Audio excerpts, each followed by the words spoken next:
babae, nagpakulong para sa lalaking akala niya ay totoong asawa. Magandang umaga ho, Manang Terry. Magandang umaga rin naman, Emma. Naiparito ko nga pala ang karning gagamitin mo sa paggawa ng adobo. Ngumiti si Emma at nagtungo sa island bar. Pagpasok sa kusina, agad niyang sinuri ang pagkakaluto sa karne habang abala si Manang Terry sa paghuhugas ng mga kaldero. Tamang-tama lang ho ang lambot ng karne. Salamat po. Wala yon. Pasensya na po. Napasarap ang tulog ko kaya natagalan magising. Bakit ka hihingi ng pasensya? Mabuti nga yun. Napakahalaga na makakuha ka ng maayos na tulog para maging malusog ang batang dinadala mo. Oo nga ho, sabi ng doktor yon. Naglalabing-labing kayo ni Sir ano? Agad na namula si Emma. Manang, napakaaga naman ho niyang sayo na yan.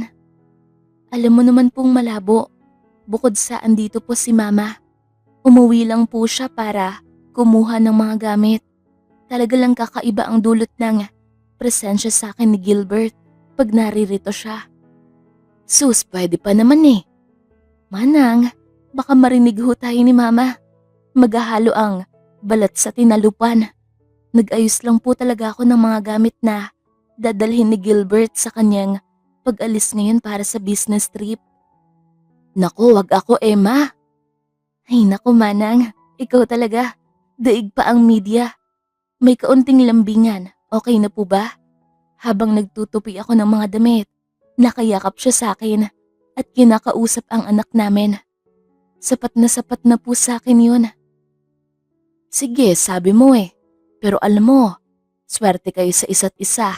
Ako na ang nagpalaki kay Gilbert at alam kong malaki ang pinagbago niya nung dumating ka sa bahay na to. Salamat po Manang. Siya, sige na ho. Mamaya na po tayo magkwentuhan. Pagkatapos nyo dyan, makikihiwa na rin ho sana ako ng mga gulay para sa lulutuin kong sabaw. Saad ni Emma, saka madaling nagsuot ng apron at mahipid na tinali ang buhok. Sige, ako na ang bahala. Pero Emma, pinapaalala ko lang, hindi mo na kailangang gawin ito. Hindi ka nakatulong sa bahay na ito. Manang, gagawin ko ho ito dahil tungkulin ko ito bilang asawa. Ang akin lang naman, ang daming mga kamera sa paligid, bagamat maraming mga bantay. Mahirap na, may mga matitinik na nakakalusot pa rin. Hindi maganda kung puputok sa balita na ang asawa ni Gilbert Roy ay isang katulong. Matagal na itinago yun at alam mo naman na sa isang simpleng litrato lamang kung ano-anong kwento na ang pwedeng magawa. Aray naman Manang, kaya naman ho ako tinatago ni Gilbert kasi ayaw niyang masasaktan ako o pagdudumugan ng mga tao. Siya bahala ka, nagpapaalala lang, baka nalilimutan mo na hindi pa basta-basta ang asawa mo. Manang, tama na ho ang pag-aalala. Hindi ko ho nalilimutan na ang asawa ko ay nagmamay-ari ng isang kilalang hotel company sa buong bansa. Itong swerte ko pong to. Sige na po, tayo ay magluto na ng matapos agad. Kinuha na ni Emma ang mga panamya at iiling-iling na nagsimulang maghiwa. Ang sabihin mo, gustong-gusto mo na ulit makita si Sir Gilbert, kaya atat na atat ka na maghatid ng pagkain. Manang talaga, pero tama ho kayo. Ewan ko ba, ngayong pagbubuntis ko, para akong magkakasakit pag hindi nakita si Gilbert. Iyong bang, nagiging kalmado lamang ako kapag nakikita at nakakasama ko siya. Kasi pinaglilihian mo si Sir. Nako, lalaki ang anak mo. Ganun ba yun Manang? Sana talaga, nang makabawi-bawi. At ano sa tingin mo ang ginagawa mo? Natigilan si Emma sa paghihiwa at agad na nabalot ng takot ang buong katawan. Ang kaninang masaya at masiglang aura ng kusina ay tila nabalot ng hilakbot sa isang iglap. Ma, magandang umaga ho. Takot na bati ni Emma, saka madaling itinago sa likod ang dumudugong daliri.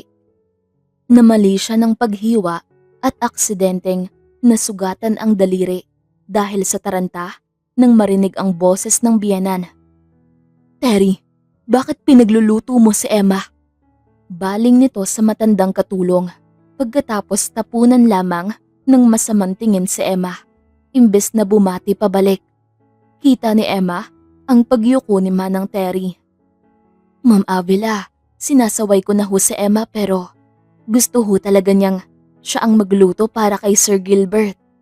Muling bumaling sa kanya ang tingin ng biyenan at tila naging malabo ang tunog ng lahat maliban sa nakakakilabot na taguktok ng takong nito habang naglalakad palapit sa kanya. "Talagang sinasagad mo ang bait ko, Emma. Ilang beses nang sinabi sa'yo na huwag kang magpapagod." "Ma, hindi po. Nagpapatulong po ako kay Manang Terry para po hindi ako ganun mapagod." Pero parang walang narinig itong si Mrs. Avila. Wag nang mauulit ito, Terry. Kundi, masisibak ka sa trabaho." Banta ni Mrs. Avila. "Halika na, Emma. Kahihiyan ang ginagawa mo. Bukod pa doon, ay pinapairal mo na naman ang kapabayaan mo. Ayoko nang mawalan ng apo." Nagpaumuna si Mrs. Avila papunta sa napakalawak na dining area ng mga Roy, habang nanlulumong sumunod sa likuran si Emma. "Sorry po, Ma. Wala naman ho akong hangad na masama. Masisigurado ko naman hong labis ang pag-iingat ko sa aming anak ngayon." Nakayukong saad ni Emma hanggang makarating sila ng dining area. "Ano ba naman ang aasahan ko sa isang katulong? Ang pinapakiusap ko lang naman ay papakatandaan mong maselan ka magbuntis." Napabuntong hininga si Emma at tinanggap na lamang na kagaya ng dati ay wala namang interes si Mrs. Avila na tanggapin ang mga sinasabi niya. "Opo, Ma. Maliho ako. Tandaan mo, pangatlo na ito at ayaw ko nang makita ang anak ko na magpakalunod pa sa trabaho para lang maibaling ang lungkot niya." "Hindi na ho mangyayari yun, Ma. Maaasahan niyo po." Napabuntong hininga si Mrs. Avila at madaling kinuha ang isang puting bote na lagayan ng gamot sa gitna ng mahabang mesa. "Uminom ka na ng gamot mo. Mas inuuna mo pang gawin ang mga walang kwentang bagay." Napalunok ng laway si Emma at ilang segundo rin bago nakasagot. "Ma, hindi na ho muna ako iinom ng gamot." "Anong sabi mo?" Tumaas ang kilay ni Mrs. Avila at tumalim ang tingin kay Emma. "Ma, sumasakit ho talaga ang tiyan ko tuwing umiinom ng gamot." "Uy, ano gusto mong iparating?" "Ma, baka lang ho hindi ko kasando ang gamot na ito.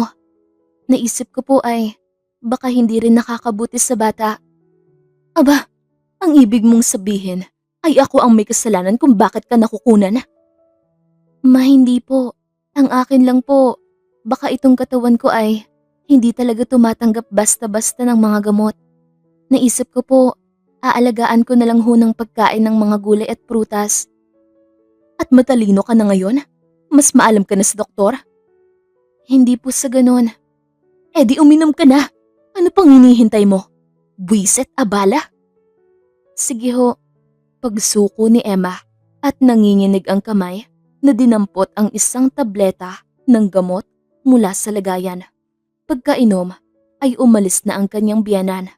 Habang pinapanooran na maglakad ito palayo, ay napakapit si Emma sa sandalan ng upuan.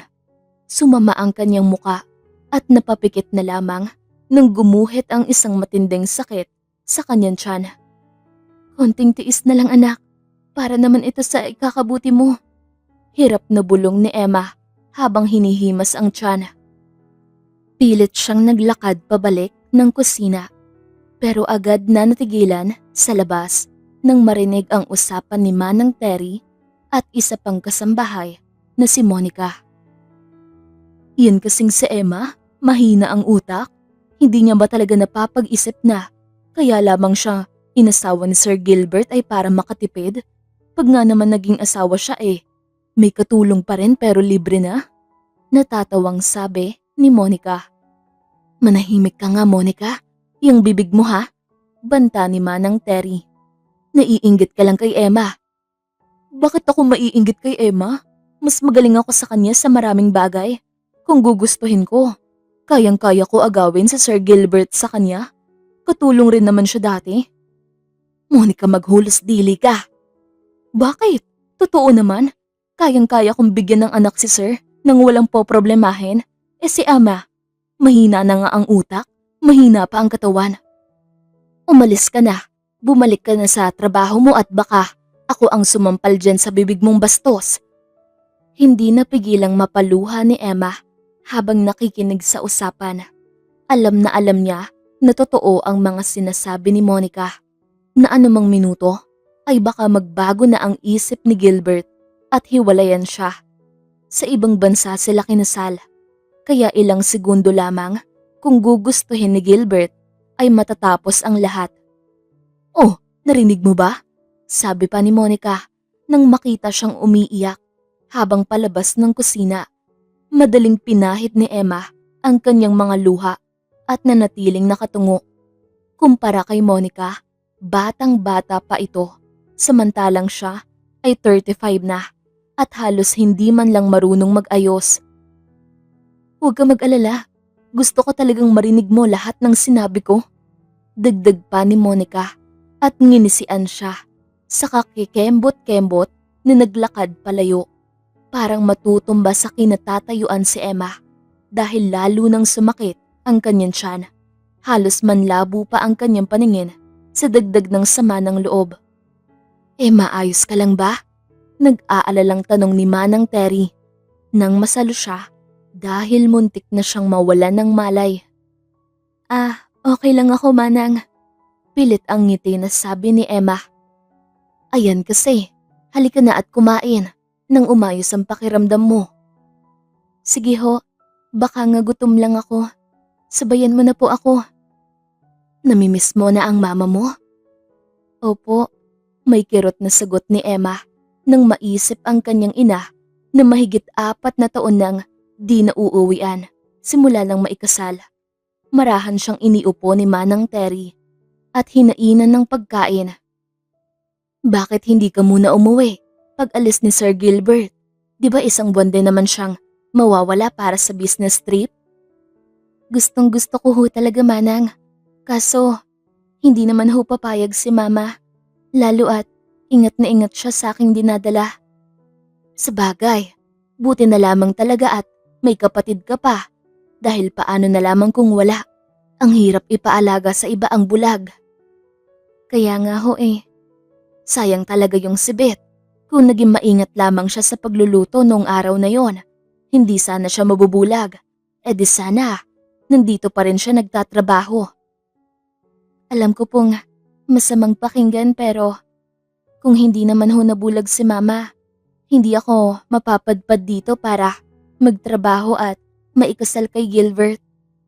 Minsan talaga ay hindi maunawaan ng tadhana Ang bawat kamalasan na raw talaga ay may kapalit namang swerte minsan.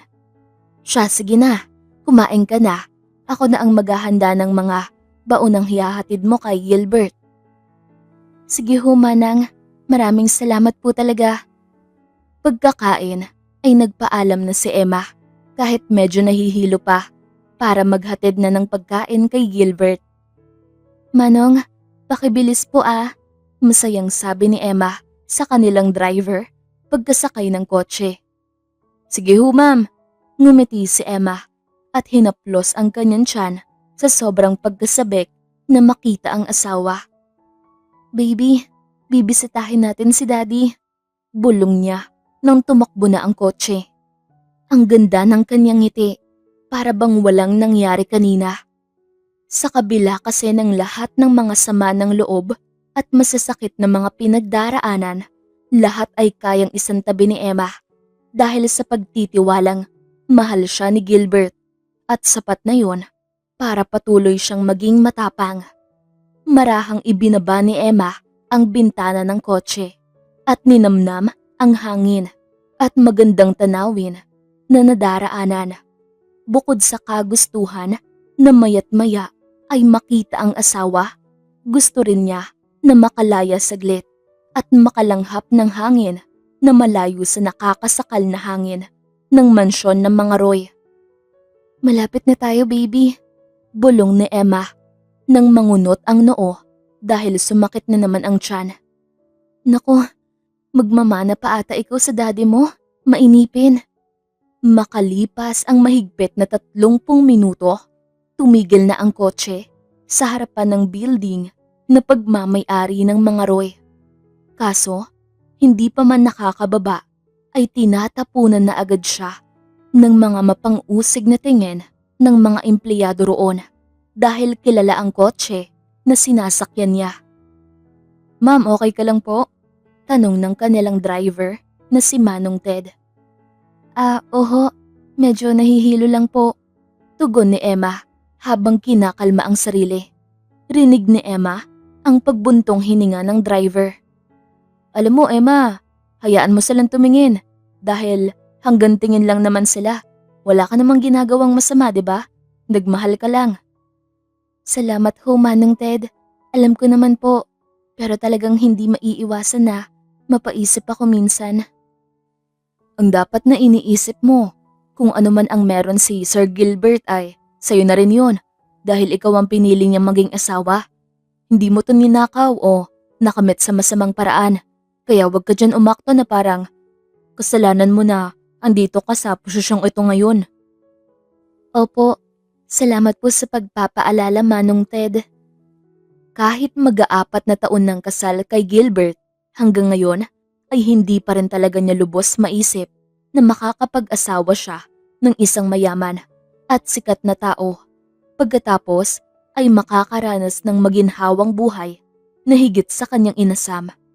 Dati-rati, ang hangad lamang talaga niya ay kumita para makaraos ng pagkain sa isang araw. O okay ka na ba? Tanong ni Manong Ted na nag-alis na ng seatbelt. Tumango naman si Emma at malugod siyang pinagbuksan ng pinto nitong matanda. Pagkababa ay huminga muna siya ng malalim bago tuluyang naglakad papasok ng building. Kahit panilalait sa tingin ng mga nakakasalubong, pinilit na lamang ni Emma na ngitian ang mga ito pabalik. Pagkarating sa reception area ay nakahinga naman siya kahit papaano ng maluwag. Magandang umaga, Rachel. Punta na ako sa office ni Gilbert ha? Umirap naman ang receptionist at tamad na sumagot. Ge, sorry ganito ka ba sa ibang mga taong nagtatanong sa'yo? Kasi hindi ba makakasama sa kumpanya kung ganyan ang pakikitungo mo? Ngumisi ito at inalis ang kinakain na chewing gum. Huwag ka mag-alala, sa'yo lang ako ganito. Hindi ko kasi kayang sikmurain na igalang ang isang katulong na manamantala. Kaya kung ako sa'yo, huwag mo nang sayangin ang kakarampot na kakayahan ng utak mong mag-alala para sa kumpanya. Ito ang tinapos ko at gagawin ko ang lahat para makatulong kay Sir Gilbert at hindi lang hut-hutan siya para magpakasasa sa masarap na buhay na walang kahirap-hirap. Napakuyom ang kamay ni Emma pero pinili na lamang na manahimik nang mapapikit siya ng kaunti dahil sumakit na naman ang kanyang tiyan. Alam na rin naman niyang baliwala kung ipagtatanggol pa niya ang sarili. Humingi ka ng tawad sa asawa ko. Napasinghap si Emma at mabilis na nilingon ang asawa na bakas ang galit sa muka. Gilbert, wag na. Sumamo ni Emma at marahang hinawakan ng kamay ng asawa. Hindi. Hihingi siya ng tawad o aalisin ko siya sa trabaho. Gilbert, hindi na kailangan. Sinubukan ni Emma hilahin ang asawa pero hindi ito patinag. Mula sa kinatatayuan ay hindi napigilan ni Emma na mapansin ang unti-unting pag-ipon ng mga tao na nakikiusosyo. Emma, pag binabastos ka nila, parang binabastos na rin nila ako. Love, alam ko. Bulong ni Emma at hinigpitan ang pagkakahawak sa kamay ni Gilbert habang nakatitig dito. Pero 'di ba, mas mapapahamak ka kung ipipilit mo 'to. Parang papatunayan lang natin na katulong talaga ako. Please love, tara na. Ilang oras na lamang at aalis ka na. Ayokong masayang pa ang segundo. Kumain na lang tayo. Emma naman, ganito na lamang palagi? Lilipas rin 'to. Sige na, tara na. Ayaw na ni baby ng stress. Nanlalamig at matindi na ang pagkahilong nararamdaman ni Emma ng mga sandaling yun. Naglapat ang mga labi ni Gilbert sa galit at sa wakas ay inakay na si Emma palayo. Pagdating sa opisina ni Gilbert sa ika-30 palapag ng building ay agad siyang niyakap ni Gilbert. Sorry Emma, bulong nito habang hinahaplos ang kanyang likod. Nangilid na ang mga luha ni Emma pero pilit siyang ngumiti at mas yumakap ng mahigpit kay Gilbert. Bakit ka nagsasorry? Wala ka namang kasalanan. Meron. Ako ang may kasalanan ng lahat ng to. Kung sana, hindi ko na lamang ipinilit ang nararamdaman ko sa'yo. Siguro, mas tahimik at mas maayos ang buhay mo.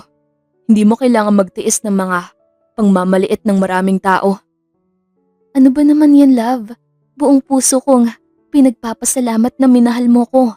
At wala akong pagsisisi na tinanggap ko ang pagmamahal mo dahil naging masaya ko. Pero mas lamang ang nasasaktan ka. Kaya kong tiisin at gawin ang lahat para sa'yo, Gilbert. Kaya kong isantabi ang lahat dahil ikaw ang kasiyahan ko. Siya, sige na. Kumain ka na. Maupo ka na at ako ay kukuha ng mga gagamitin sa pagkain. Love, pwede bang pabaunan mo ko? Isang buwan din yun. Mamimiss kita. Love, para kang sira. Dito pa talaga sa opisina. Ikaw ay magtigil. Pag nabalitaan to ni Mama. Hindi naman pwede sa bahay at nandun si Mama. Kung magho-hotel tayo. Love, tumigil. Sinabihan ka ng doktor na masela ng pagbubuntis ko. Hindi mo ba ako namimiss? Hindi napigilan ni Emma na mamula. Ewan na lang talaga. Pag nalaman ng media na ang isang Gilbert Roy ay ganito kakulit. Sa'yo lang naman, love. Napailing na lamang si Emma at mabilis na nagtungo sa kusina para kumuha ng mga plato, tasa at mga kubyertos. Ngiting-ngiti pa siya habang isinasalansan ang mga ito ng maayos para mabitbit sa labas. Kaso, paglabas niya ay agad na napawi ang mga ngiti nang madatnan na nakadapa sa sahig si Gilbert at pinoposasan ng isang pulis habang ang ibang kasamahan ay nakatutok ang baril sa asawa. Anong nangyayari? Gulong-gulo na tanong ni Emma. Walang sumagot sa kanyang tanong. Bagkus ay lumapit ang 2 pulis at pilit siyang hinila palabas. Nabitawan na niya ang bitbit na mga gamit. Nagsibasag ang mga ito sa kanilang paanan pero hindi na niya ito pinagtuunan ng pansin. Bitawan niyo ko! Pagpupumiglas ni Emma. Gilbert, anong nangyayari? Ingatan niyo ang asawa ko. Buntis siya. Pakiusap ni Gilbert. Love, please, anong nangyayari? Sumamo ni Emma habang diretso ang pagluha. Love, tawagan mo si Manong Ted. Umuwi ka na. Sundin mo na lang ang asawa mo. Walang buhay na sabi ng pulis kay Emma nang mailabas siya sa opisina.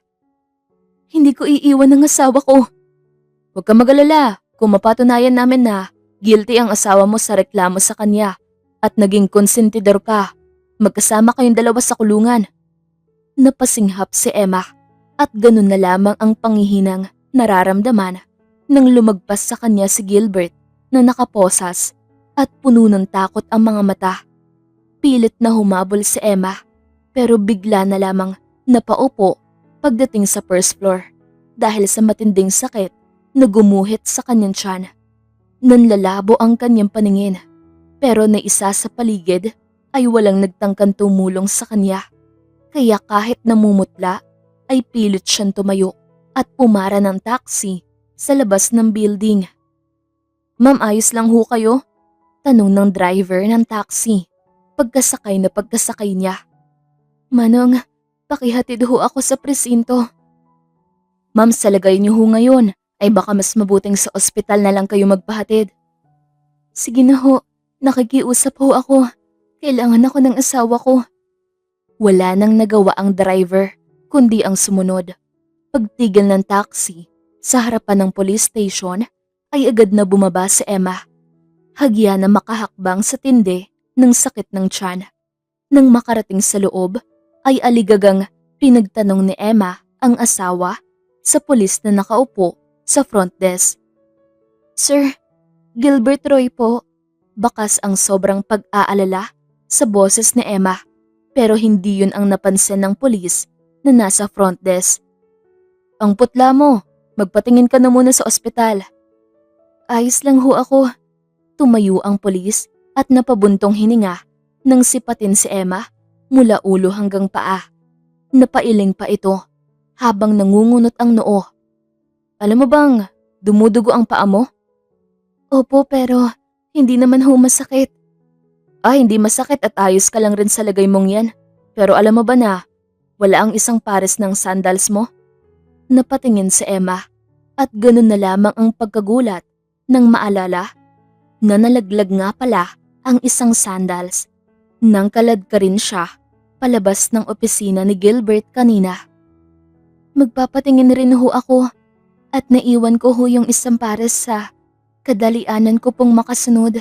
Kailangan ko lang pong makausap ang asawa ko. Hindi rin po siya kumakain.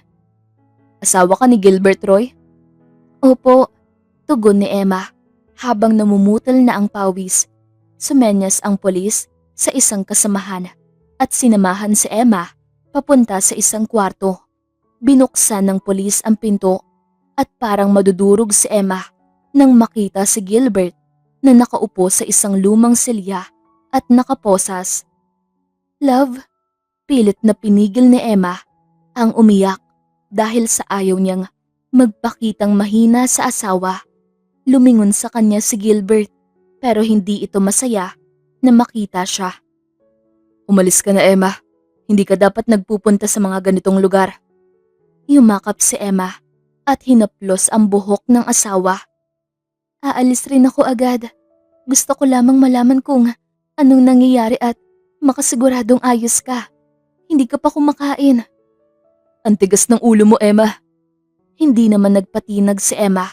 Bagkus ay bumitaw sa yakap at nanginginig ang mga kamay na ibinaba isa-isa ang mga hapunan na dapat ay pagsasaluhan sa opisina kanina. Kung ayaw mo talagang sabihin kung anong nangyayari dahil nag-aalala kang masaktan ako, hayaan mong masigurado kung may laman ng tiyan mo. Sabi ni Emma, nakaunti lamang ay bibigay na ang mga luha. Hindi na nagsalita pa si Gilbert. Naupo si Emma sa tabi nito at tahimik na sinubuan. Pagkatapos pakainin ang asawa, ay kinailangan na ni Emma umalis. Bawat hakbang palabas ng kwarto ay napakabigat para kay Emma. Hindi niya maisip na iiwan ang asawa mag-isa. Nang makalabas ng police station, ay tulalang naglakad si Emma papunta sa waiting area. Hello, Manang Ted. Pasuyo naman ho ako kay Manang Terry ng mga unan at ilang kagamitan para kay... Hindi na natapos ni Emma ang sasabihin nang mabitawan niya ang cellphone dahil sa sobrang sakit ng tiyan. Napakapit siya sa isang poste ng waiting shed habang namimikit sa sakit. Anak, may konting problema lang pero magiging okay rin si Daddy ha? Bulong ni Emma habang hinahaplos ang tiyan. Kaso ang di inaasahan ay ang pagdaloy ng malamig na dugo sa kanyang binti. Anak, tutulong! Manang Ted, tulong! Anak, huwag mong iiwan si Mami. Hindi ko nakakayanin. Hinagpis ni Emma. At muli ay napapikit sa sakit. Napabitaw na siya sa poste at marahang napaupo dahil nanlalabo na ang kanyang paningin. Alam niyang delikado kung mababagsak siya.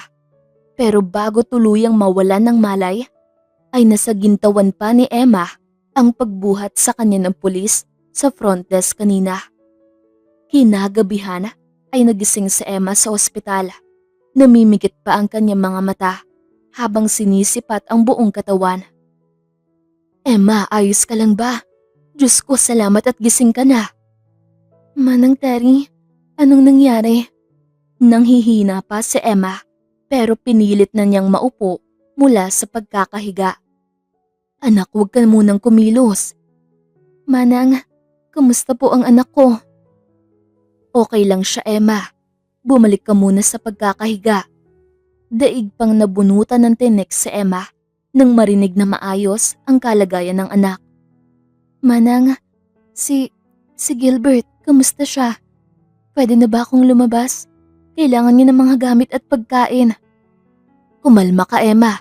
Alam ko na nag-aalala ka pero kung talagang mahal mo si Gilbert, uunahin mo ang kapakanan ng sarili mo at ng anak niyo. Pero, walang pero Emma. May problema na at huwag ka nang dumagdag.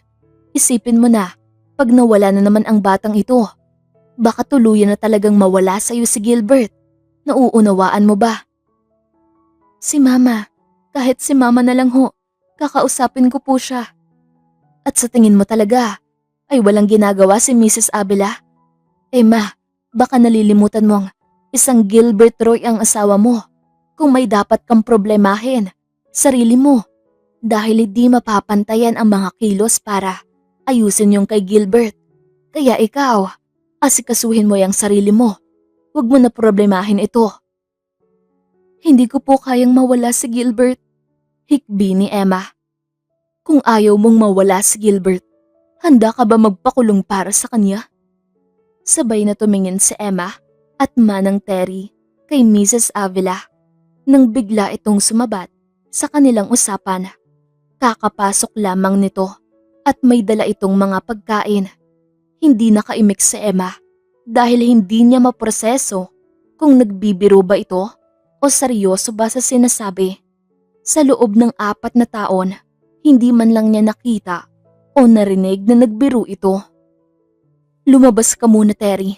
Mag-uusap muna kami ni Emma. Agad na naglakad palabas si Manang Terry. Pero bago tuluyang isara ang pinto, ay nag-iwan ito ng malungkot na tingin kay Emma.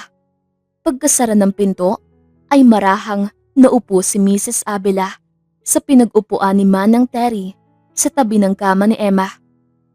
Tungkol sa sinabi ko kanina, hindi ako nagbibiro, Emma. Napahinga ng malalim sa Emma at napahigpit ang pagkakakapit sa kumot sa takot na bumabalot sa kanyang buong katawan. Pakiramdam niya ay babaliktad ang kanyang sikmura. Ano hong ibig niyong sabihin, Ma? Nireklamo si Gilbert ng iligal na paggamit ng pera sa isa sa mga investors. Po, paano ho nangyari yun? Malabo niyang gawin yun. Masakit man pero ginawa ni Gilbert yun. Bakit ho? Nababankrupt ho ba ang kumpanya? Matagal nang gipit ang kumpanya. Hindi lang sinasabi ni Gilbert sa'yo. Dahil ayaw niyang mamomroblema ka. Pero hindi niya doon ginamit ang pera. Saan ho? Kilala ko po ang asawa ko at napakabuti niyang tao. Kapos na kapos si Gilbert nung araw na mag-agaw buhay ka nang mawala ang ikalawang anak niyo. Labag man sa loob ay pinili ng anak ko na gamitin ng pera para iligtas ka. Pupunuan naman niya pagbalik pero hindi pumayag si Mr. Valdez. Maaaring nasuhulan ito ng mga taong gustong bumagsak ang anak ko. Nangingilid ang mga luha ni Mrs. Avila habang nakatitig kay Emma. Bawat salitang binibitawan ay damang-dama ang bigat ng saloobin nito. Nakikiusap ako, Emma. Hindi ko kayang makita ang anak ko na magdusa dahil pinili niyang buhayin ka. Tuluyan ng bumagsak ang mga luha ni Emma dahil sa halo-halong emosyon na nararamdaman. Kaya pala, ayaw akong kausapin ni Gilbert. Kulang na lang ay ipagtabuyan pa ako. Mapait na bulong ni Emma sa sarili. Emma, kahit ngayon lamang, maging asawa ka naman kay Gilbert. Kung kailangan ko lumuhod, gagawin ko. Hindi pwedeng masira ang pangalan ni Gilbert. Parang pinupunit ang puso ni Emma sa sitwasyong kinasasadlakan. Kung ako po ay wala namang mawawala. Hindi ganun, Emma. Kung ako naman ay bata pa at walang sakit, ako ang magpapakulong para sa anak ko. Mabuntis ho ako. Hindi ka naman magtatagal dahil gagawin lahat ng mga kakilala naming mga abogado para mailabas ka agad. Ayaw pumayag ni Gilbert sa plano. Pero isipin mo, Emma, ang mawawala kay Gilbert kapag siya ang nilitis ngayong nagipit lamang siya para mabuhay ka. Isipin mo ang mga nakamit at naipundar ni Gilbert. Lahat yun mawawala ng dahil sa'yo. Pinilit ni Emma na tumahan sa pagkaiyak. Pero bigo siya. Hindi niya akalaing darating ang ganitong dagok sa kanilang buhay. Sobra ang lungkot niya. Ang bigat ng dibdib niya. Parang gusto niyang sumigaw pero wala siyang magawa. Napatingala si Emma at ngumiti ng mapait. Saka nanginginig ang kamay na pinahid ang mga luhang walang awat ang pag-agos sa kanyang magkabilang pisngi. Pwede ho bang magpaalam muna kay Mama? Napaluhod si Mrs. Avila at sabik na hinawakan ng pares ng kamay ni Emma. Salamat, salamat Emma. Matumayo na ho kayo dyan. Hindi na po kailangan magpasalamat. Wala hong tutumbas sa mga sinakripisyo ni Gilbert para sa akin. Kung totoo sinay, kulang pa ang gagawin ko para makabawi. Hindi, salamat dahil nauunawaan mo. Saka, mas mabuti sigurong wag mo nang ipaalam sa mama mo. Masasaktan lamang yun. Pinapangako ko na kami na muna ang bahala sa ina at kapatid mo habang nililitis ka. Huwag ka mag-alala. Aalagaan pa rin namin ang pagbubuntis mo. Natatakot ho ako, Ma. Ako rin naman, Emma. Pero ito ang ikakabuti ng lahat. Sa ngayon, magpahinga ka na muna. At bukas, pupunta ang abogado namin dito para gabayan ka sa mga gagawin. May mga pagkain din akong dala. Pag nagutom ka, magpahain ka na lamang kay Manang Terry. Iyon nga palang gamot mo. Huwag mong kakalimutan. Tumango si Emma at hinayaan si Mrs. Avila na alalayan siyang humiga. Kinabukasan ay maagang nagising si Emma at nagpatulong kay Manang Terry na magpahanda para sa pagdating ng mga abogado ng mga Roy. Emma, sigurado ka na ba talaga sa gagawin mo? Naiiyak na tanong ni Manang Terry. Manang, kung ito lang ho ang paraan para maisalba si Gilbert, gagawin ko ho. Saka ho, ako naman ang punot dulo nito. Kung naging malakas lamang sana ko, hindi na kailangan mangyari pa to. Pero Emma, masalimuot ang kulungan. Manang, hindi ho ako papabayaan ni Gilbert. Huwag na ho kayo mag-alala. Emma, pakiusap. Pag-isipan mo muna. Kayo na po munang bahala kina Mama ha. Hindi na nagawang makasagot ni Manang Terry dahil umiiyak na ang matanda. Bandang 8:00 lamang ay nagsidatingan na ang mga abogado at ipinaliwanag sa kanya ng mga ito ang dapat niyang gawin. Pwede ho bang basahin muna ang mga nakasulat? Pakiusap ni Emma habang nanlalamig na ang mga palad at talampakan. Kakaunti na lamang ang oras, Emma. Sa tingin ko ay hindi mo na matatapos pang basahin ang mga ito. Bakas ang pang-iinsulto sa boses ng isa sa mga abogado na di mawari ni Emma na parang relax na relax lamang ito. Kahit kaunti lamang po. Nagpapatawa ka ba? Ni high school hindi ka nakapagtapos. Sa tingin mo ay mauunawaan mo ang mga sinulat namin dito? Susubukan ko ho. 5 taong gulang pa lamang naman ho ay marunong na ako magbasa at nakakaunawa naman ho ako ng Ingles. Aba at napataas na ang boses nito pero pilit itong kumalma at ngumiti. Emma, alam namin na malaking bagay ang gagawin mo at nais lamang naming masigurado ang lahat pero sana pagkatiwalaan mo kami. Abogado na kami ng mga Roy sa loob ng 40 taon. Sinisigurado ni Mrs. Avila na hindi ka matatalo. Pasensya na po. Takot na takot ho ako at gusto ko lamang na mabasa ang mga gagawin ko para kumalma ko dahil sa totoo lang ho. Ay kahit na pinaliwanag nyo, Hindi ho talaga nagre-rehistro sa utak ko. Hinawakan ng abogado ang kanyang kamay at tinapik-tapik ito. Alam namin, nauunawaan namin. Pero isa kang Roy at obligasyon namin na protektahan ka. Kumalma ka na, okay ba?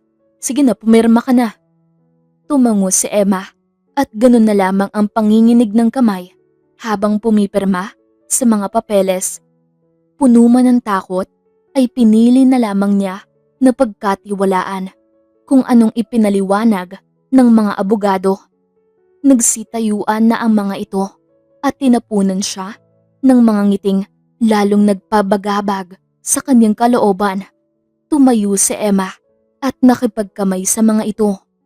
Kaso, di pa man lubusang natatagalan sa pagkakatayo ay natigilan si Emma nang may pumasok na mga babaeng pulis. Emma Roy.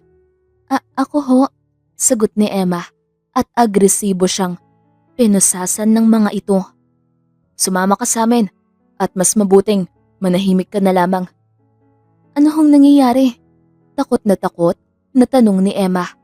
Muli ay may pumasok na isa pang pulis at namukaan ni Emma na iyon ang lalaking pulis sa front desk kahapon. Bakit ka nagtatanong kung anong nangyayari? Makukulong ka na.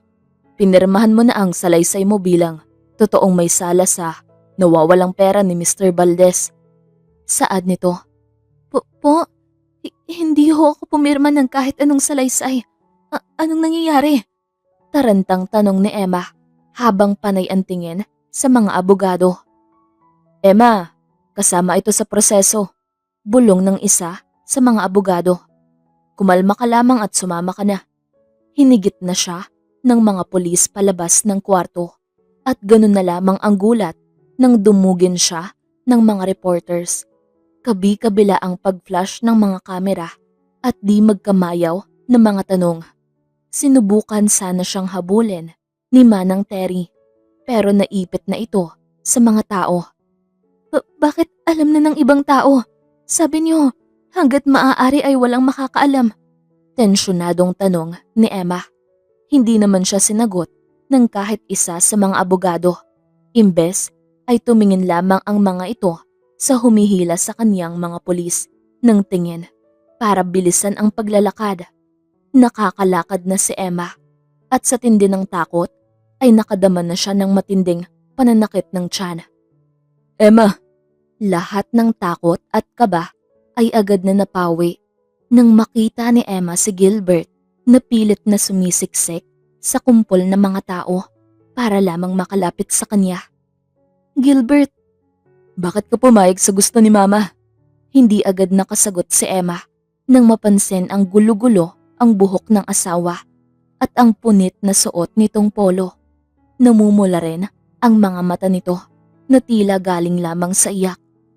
Emma, wag mo nang kausapin si Gilbert.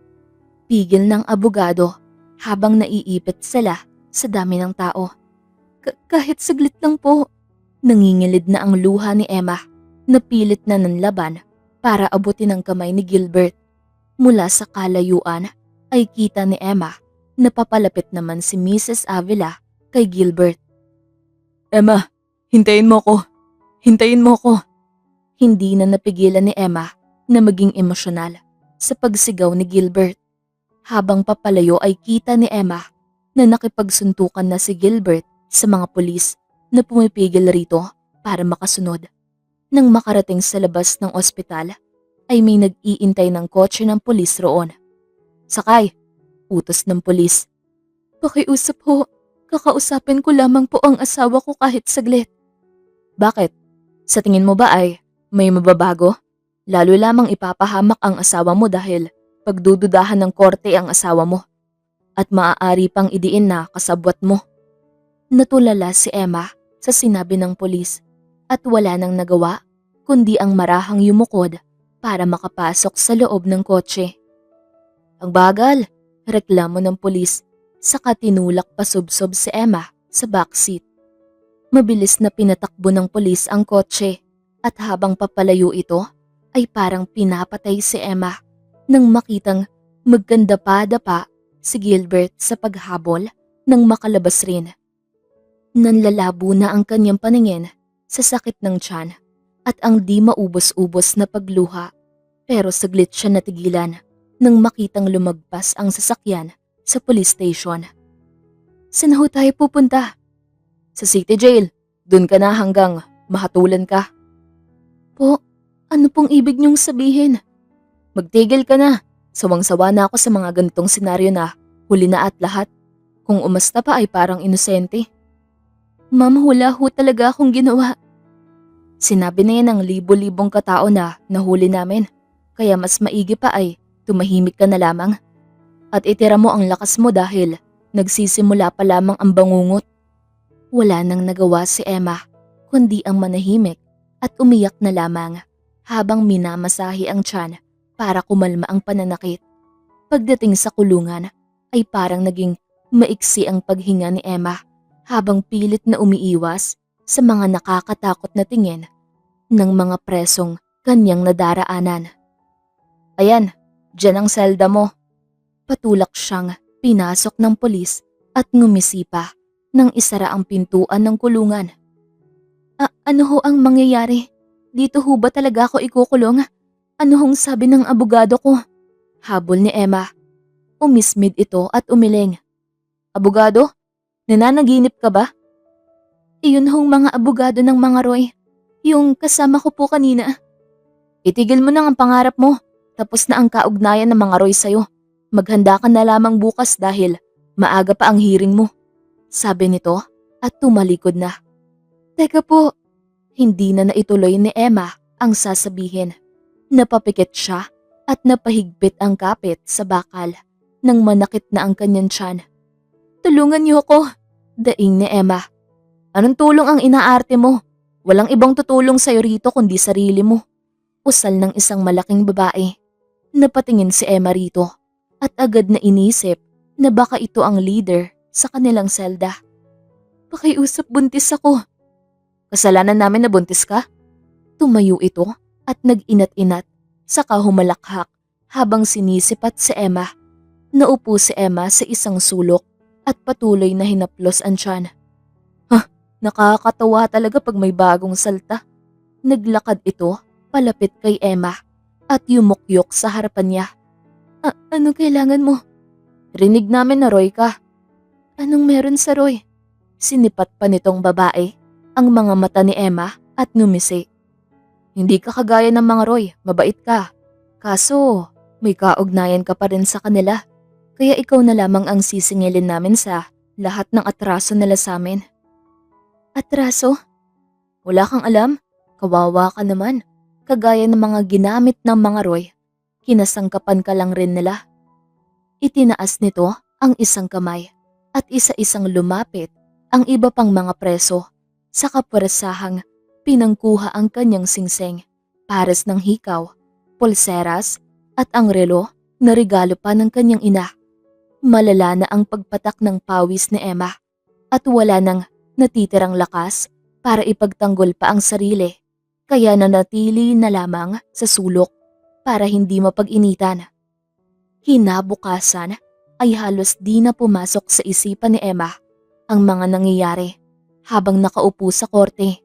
Basta ang nauunawaan na lamang niya na wala ni isa sa mga Roy ang dumalo. Walang Gilbert kung kailan kailangan na kailangan niya ng pampalakas ng loob. Mula sa resulta ng test ay lumalabas na hindi anak ni Gilbert Roy ang nasa sinapupunan ng sospek. Bukod pa rito ay lumalabas na peke ang kasal ng sospek kay Mr. Gilbert Roy.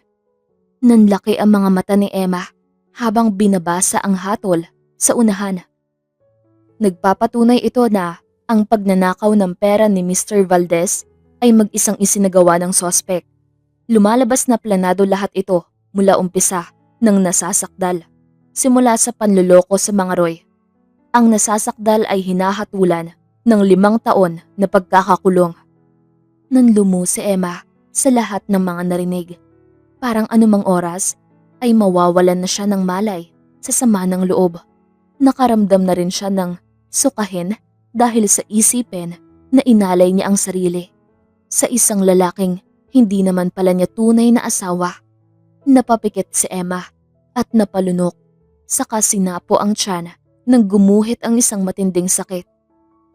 Anak, hindi ko alam ang nangyayari. Kalma lang anak ha? Kalma lang.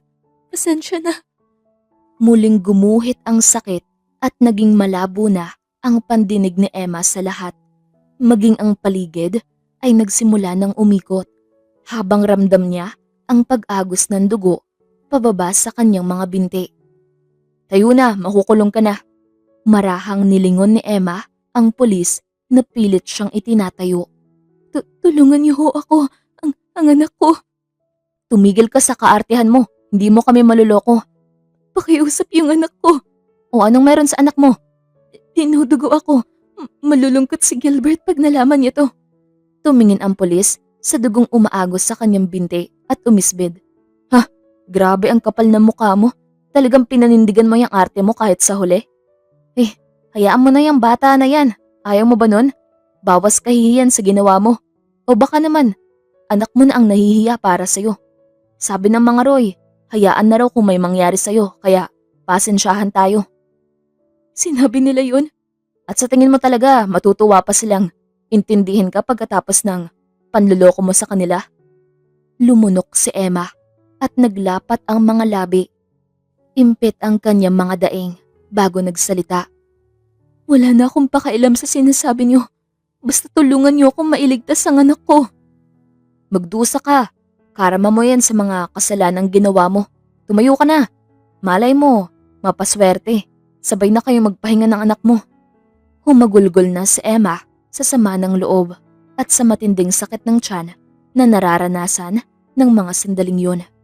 Hindi niya maunawaan kung bakit nararanasan niya ang lahat ng mga yun at ano ang nagawa niya sa pamilya ni Gilbert para itapon na lamang siya na parang basura. Hinigit siya patayo ng babaeng pulis pero napasinghap ng malalim si Emma at tuluyang nagdilim ang lahat. Mabilis na lumipas ang 5 taon at tila isang mapait na tunog para kay Emma. Ang pagbukas ng kalawanging pinto ng kulungan habang bitbit niya ang release papers para sa kanyang paglaya. Sana natuto ka na Emma. Mapang-insulto pang sabi ng babaeng pulis bago siya tuluyang humakbang palabas. Ngumiti lamang si Emma bilang tugon. Nang magsarado ang gate ay tumingala siya sa langit at nagpakawala ng malalim na hininga habang iniisip kung saan siya pupunta. Pero agad na naputol ang kanyang pagmumuni-muni nang may tumigil na kotse sa kanyang harapan. Wala siyang inaasahan na susundo, kaya ganun na lamang ang panipat sa kotse. Bumaba ang bintana ng sasakyan at may nagsalitang lalaki sa loob. Sakay na. Mamikit-mikit pa si Emma sa pagkilala sa lalaki. Hanggang sa manlaki ang mga mata nang mapagtanto kung sino ang kaharap. Ikaw yung pulis sa front desk at yung umaresto sa akin. Anong kailangan mo sa akin? Inutusan ka ba ng mga Roy? Oo, ako yun.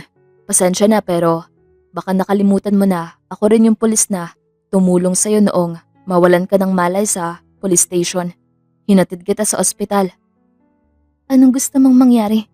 Magpasalamat pa ako? Sumakay ka na. Ayoko. Hindi kita kilala. At kung may natutunan man ako sa lahat ng mga kamalasang nangyari sa buhay ko, ay huwag basta-basta magtiwala. Sumakay ka na dahil hindi mo gustong palampasin ang mga mangyayari ngayon. Ayoko nga. Napasapo sa muka itong lalaki at bumuntong hininga. Ako si Henry. O kilala mo na ako. Ayoko pa rin. Ayoko sa mga pulis. Hindi na ako pulis. Nanlaki ang mga mata ni Emma. Anong ibig mong sabihin? Naniwala kong inosente ka kaya inasahan ko nang ipapasibak ako sa pwesto dahil balakid ako sa mga Roy. Ilang segundo rin bago tuluyang binuksan ni Emma ang pinto ng kotse at naupo sa tabi ni Henry. Henry, diba? Paano mo nalaman na ngayon ang labas ko? Nakasubaybay ako sa'yo, Emma. Bukod pa doon ay may mga humingi ng tulong sa akin para bantayan ka. Sino? Mamaya malalaman mo rin. Sa ngayon ay, may ipapakita muna ako sa'yo. Saka na, may mga dapat akong gawin at wala akong oras na pwedeng sayangin. Ano yun? Gusto kong malaman kung ano bang meron sa mga Roy, sabi ni Emma habang nakatitig sa malayo. Tutulungan kita. Alam kong pinaikot ka ng mga Roy at ginamit sa kanilang pansariling kapakinabangan. Wala akong pakialam doon. Ang tanging nais ko ngayon ay malaman kung bakit ginawa nila sa anak ko yun. Anong meron sa mga Roy para ganun na lamang kadali para sa kanila ang magtapon ng buhay ng isang bata? Anong ibig mong sabihin? Wala ka na doon. 5 taon ko tong pinag-isipan at gagawin ko lahat para makuha ang mga gusto kong sagot. Sige, sabi mo eh. Pero sa tingin ko, kailangan mo makita ang ipapakita ko. Sige, dalhin mo ko doon. Nagmaneho na itong si Henry at sa di kalayuan ng building ng mga Roy ito tumigil. Anong ginagawa natin dito? Di mapalagay na tanong ni Emma. Ramdam na ramdam ang pagkabalisa sa boses ni Emma. Hindi na nakasagot si Henry. Mula sa kanilang pwesto ay nakita ni Emma ang malaking screen sa harapan ng building na pinapalabas ang paggunita sa kanyang 5 taon ng kamatayan. Pinatay na nila ako? Oo. Nang mawalan ka ng malay sa korte ay pinalabas na patay ka na. Umismid si Emma. Ayos to. Hindi lang ang anak ko ang pinatay nila. Parang nauupo si Emma sa kinauupuan. Ang pangako sa sarili na di na muli iiyak ay tila naging malabo na panindigan sa mga nalaman. Bakit pinakita mo sa akin to? Hindi naman ito ang gusto kong ipakita dahil taon-taon ay ginagawa talaga to. Eh ano pala? Ikakasal na si Gilbert sa kasambahay niyo na si Monica.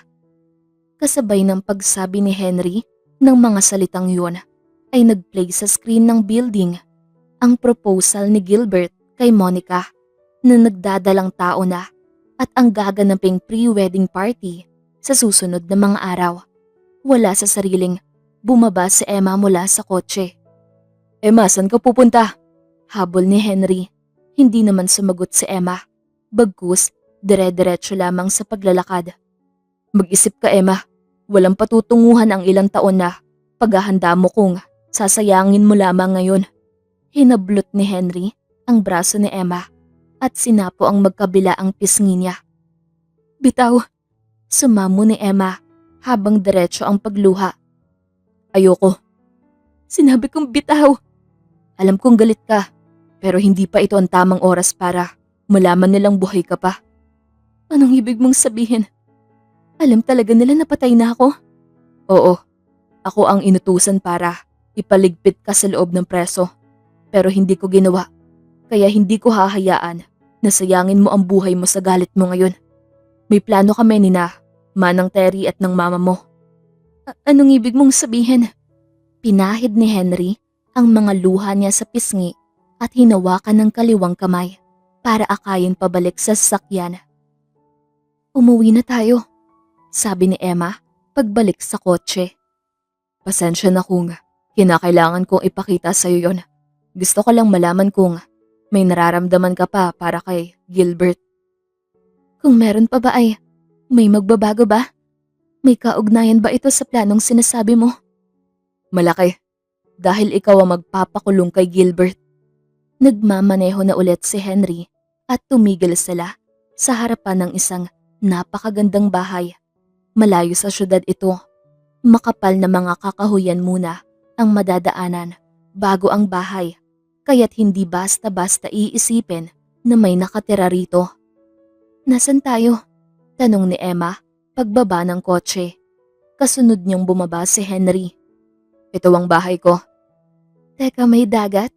Oo, sa ibaba ng kinakatayuan nitong bahay. May magandang dagat. Nasa itaas ng cliff ang bahay? Oo, may hagdan pababa papuntang dagat. Kita ang pagkasabik sa mukha ni Emma. Madali siyang naglakad para tignan ang sinasabing dagat. Pero parang bumagal ang lahat nang matigilan siya sa kanyang mga hakbang. nang matanaw ang kapatid sa dalampasigan habang tulak-tulak ang ina sa wheelchair. Tumakbo na si Emma at halos madapa pa kakamadali. Kate, ma, ate. Emma, napaluhod si Emma at ganun na lamang ang naging emosyon nang yakapin ang ina. Ma, sorry. Sorry, ang tagal kong nawala. Anak, wala kang dapat ihingi ng tawad. Wala kang kasalanan. Sorry po talaga. Lumuhod na rin ang kanyang kapatid at nagyakap silang tatlo.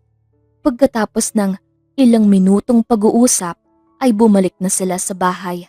At pagpasok sa bahay ay ganoon na lamang ang gulat ni Emma nang makita si Manang Terry na naghahanda ng mesa. Manang Terry. Emma anak, lumuhod sa kanyang harapan ang matanda habang diretso ang pagluha. Ipagpatawad mo na, wala akong nagawa. Manang tumayo ka po, wala ka pong kasalanan. Hindi ko alam Emma na ganun kasukdulan ang kasamaan ng mga Roy. Manang, wala sa atin ang may alam. Tumayo si Manang Terry at yumakap kay Emma nang napakahigpit. Sabay sumali na rin si Manong Ted na hindi niya rin inaasahan. Welcome back Emma. Kamusta bata? Kinaya Manong Ted. Alam ko naman na kaya mo. Kain na muna tayo. Sabat ni Henry. Gutom na yan si Emma. Nagsitanguan naman ang lahat. Nagbitaw sina Emma sa yakap at kinuha sa kapatid ang handle ng wheelchair para siya na ang magtulak. Pagkarating sa hapag ay di mapigilan ni Emma na maging emosyonal. Pinagsilbihan niya ang kanyang ina pero pinigil siya nito at ito ang naglagay ng pagkain sa kutsara. Sabay sinubuan siya. Salamat ma. Walang anuman anak. Sina Manang Terry, Henry, Kate at Manong Ted, kanya-kanya ding lagay ng ulam sa kanyang plato. Tahan na, kain na ikaw, usal ni Henry habang hinahaplos ang kanyang likod, sabay ipinagbuhos siya ng tubig sa baso. Sabi ng lola ko dati, nagtatampo raw ang biyaya sa hapag kapag iniiyakan. Pagtapos na kumain, ay sinamahan siya ni Manang Terry at ng ina papunta sa kwarto para makapagligo. Pero nakatulog siya pagkatapos, kaya gabi na nang magising. Napakagaan ng kanyang pakiramdam, para bang makalipas ang 5 taon, ay ngayon lamang talaga siya nakaranas ulit ng maayos na tulog. Pagbaba mula sa kwarto, ay nakita ni Emma si Manang Terry sa kusina. Magandang gabi Emma. Magandang gabi rin naman sa'yo Manang Terry. Sina mama ho? Nasa labas na. Tamang-tama ang gising mo. Sige na pumunta ka na doon. Huli na itong ihahain ko. Ang paborito mong ulam. Kakapamalengke lamang namin ni Henry. Kaya ngayon lamang nakapagluto. Kaninang umaga kasi ay sobrang excited. Nagluto na lamang ng kung anong laman ng ref. Manang, paano hong nangyari na nakilala niyo itong si Henry? 'Di ba siya ang naghatid sa'yo sa ospital noong minsan kang mawalan ng malay sa police station? Mamaya pagkatapos kumain ay mag-uusap tayo. Sa ngayon, enjoyin mo na muna ang pagkain. 5 taon rin Emma. Humikbi na si Manang Terry at nanginginig na ang mga balikat dahil sa mabilis na pagtulo ng mga luha. Pinagbawalan kami pumunta sa'yo at nang inanunsyo nila na wala ka na. Itong si Henry lamang ang nagpaalam sa amin na buhay ka pa. Pero mas mabuting magpanggap kami na walang alam para maging ligtas ka sa mga Roy. Manang, kayo ho ba ang nagdala dito kay na mama? Oo, pinangako ko sa'yo 'di ba na ako ang bahala sa kanila. Halika na, sabay na tayo. Paglabas nila sa isang malawak na open space na parang terrace at may magandang view ng dagat. Hindi mapigilan na mapansin ni Emma ang tingin sa kanya ni Henry. Nakasuot lamang siya ng puting dress at nakalugay ang kanyang kulot na buhok. Wala ka pa rin kupas ate, salubong ng kanyang kapatid. Naku Kate, wag mo akong bulahin. Pag nakita ka ni Kuya Gilbert, mauunawaan niya ang sinayang niya. Wala nang ganun, Kate. Kung pwede, huwag nang banggitin si Gilbert. Pero salamat sa pag-aalaga kay Mama habang wala ako. Naupo si Emma sa tabi ng kanyang ina at masaya silang nagsalo ng hapunan. May masarap na pagkain sa hapag habang ninanamnam ang banayad na simoy ng hangin na sumisigaw ng kalayaan. Isang bagay na matagal na inasam ni Emma. Ngayon, tapos na tayong kumain. Sinong unang gusto magkwento? Tanong ni Emma nang sumandal sa upuan habang umiinom ng wine. Ako na muna. Sige Henry, simulan mo. Nang makaalis ako sa trabaho, pinuntahan ko si Manang Terry. Kinausap ko siya na may mali sa mga Roy. Bukod doon ay pinaalam ko rin na buhay ka. Pero mas maiging manahimik muna para sa kaligtasan mo. Hiniling ko na dumito muna siya sa bahay. Nag-request si Manang na isama nga ang kapatid at ina mo. Pumayag ako agad dahil mas mabuting sama-sama kami habang hinihintay ka. Ano yung plano na sinasabi mo kanina?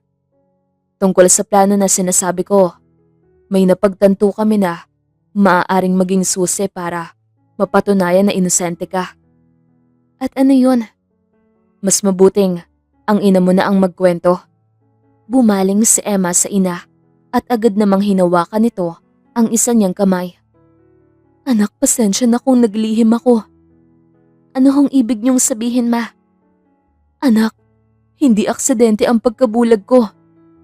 Po, sinadya kong bulagin ni Mrs. Abela dahil sa nagiging malapit ako kay Mr. Roy noon. Pero ang dahilan lamang pala ng pakikipaglapit ni Mr. Roy sa akin ay para idiin ako sa pagnanakaw ng pera. Bata ka pa kaya nakiusap ako na lalayo na lamang ako at mananahimik. Pero binulog ako ni Mrs. Abela at hiningi na magtrabaho ka sa kanila bilang katulong kapalit ng kaligtasan natin. O talagang sanadyang bulagin ng mama mo para magipit siya at wala rin siyang magawa kundi ang ipamigay ka. Saka ituloy sa'yo ang anumang naudlot sa mama mo. Wala namang magagawa ang mama mo dahil paano kayo mabubuhay? At sino nga ba naman maniniwala sa isang bulag? Singit ni Manang Terry.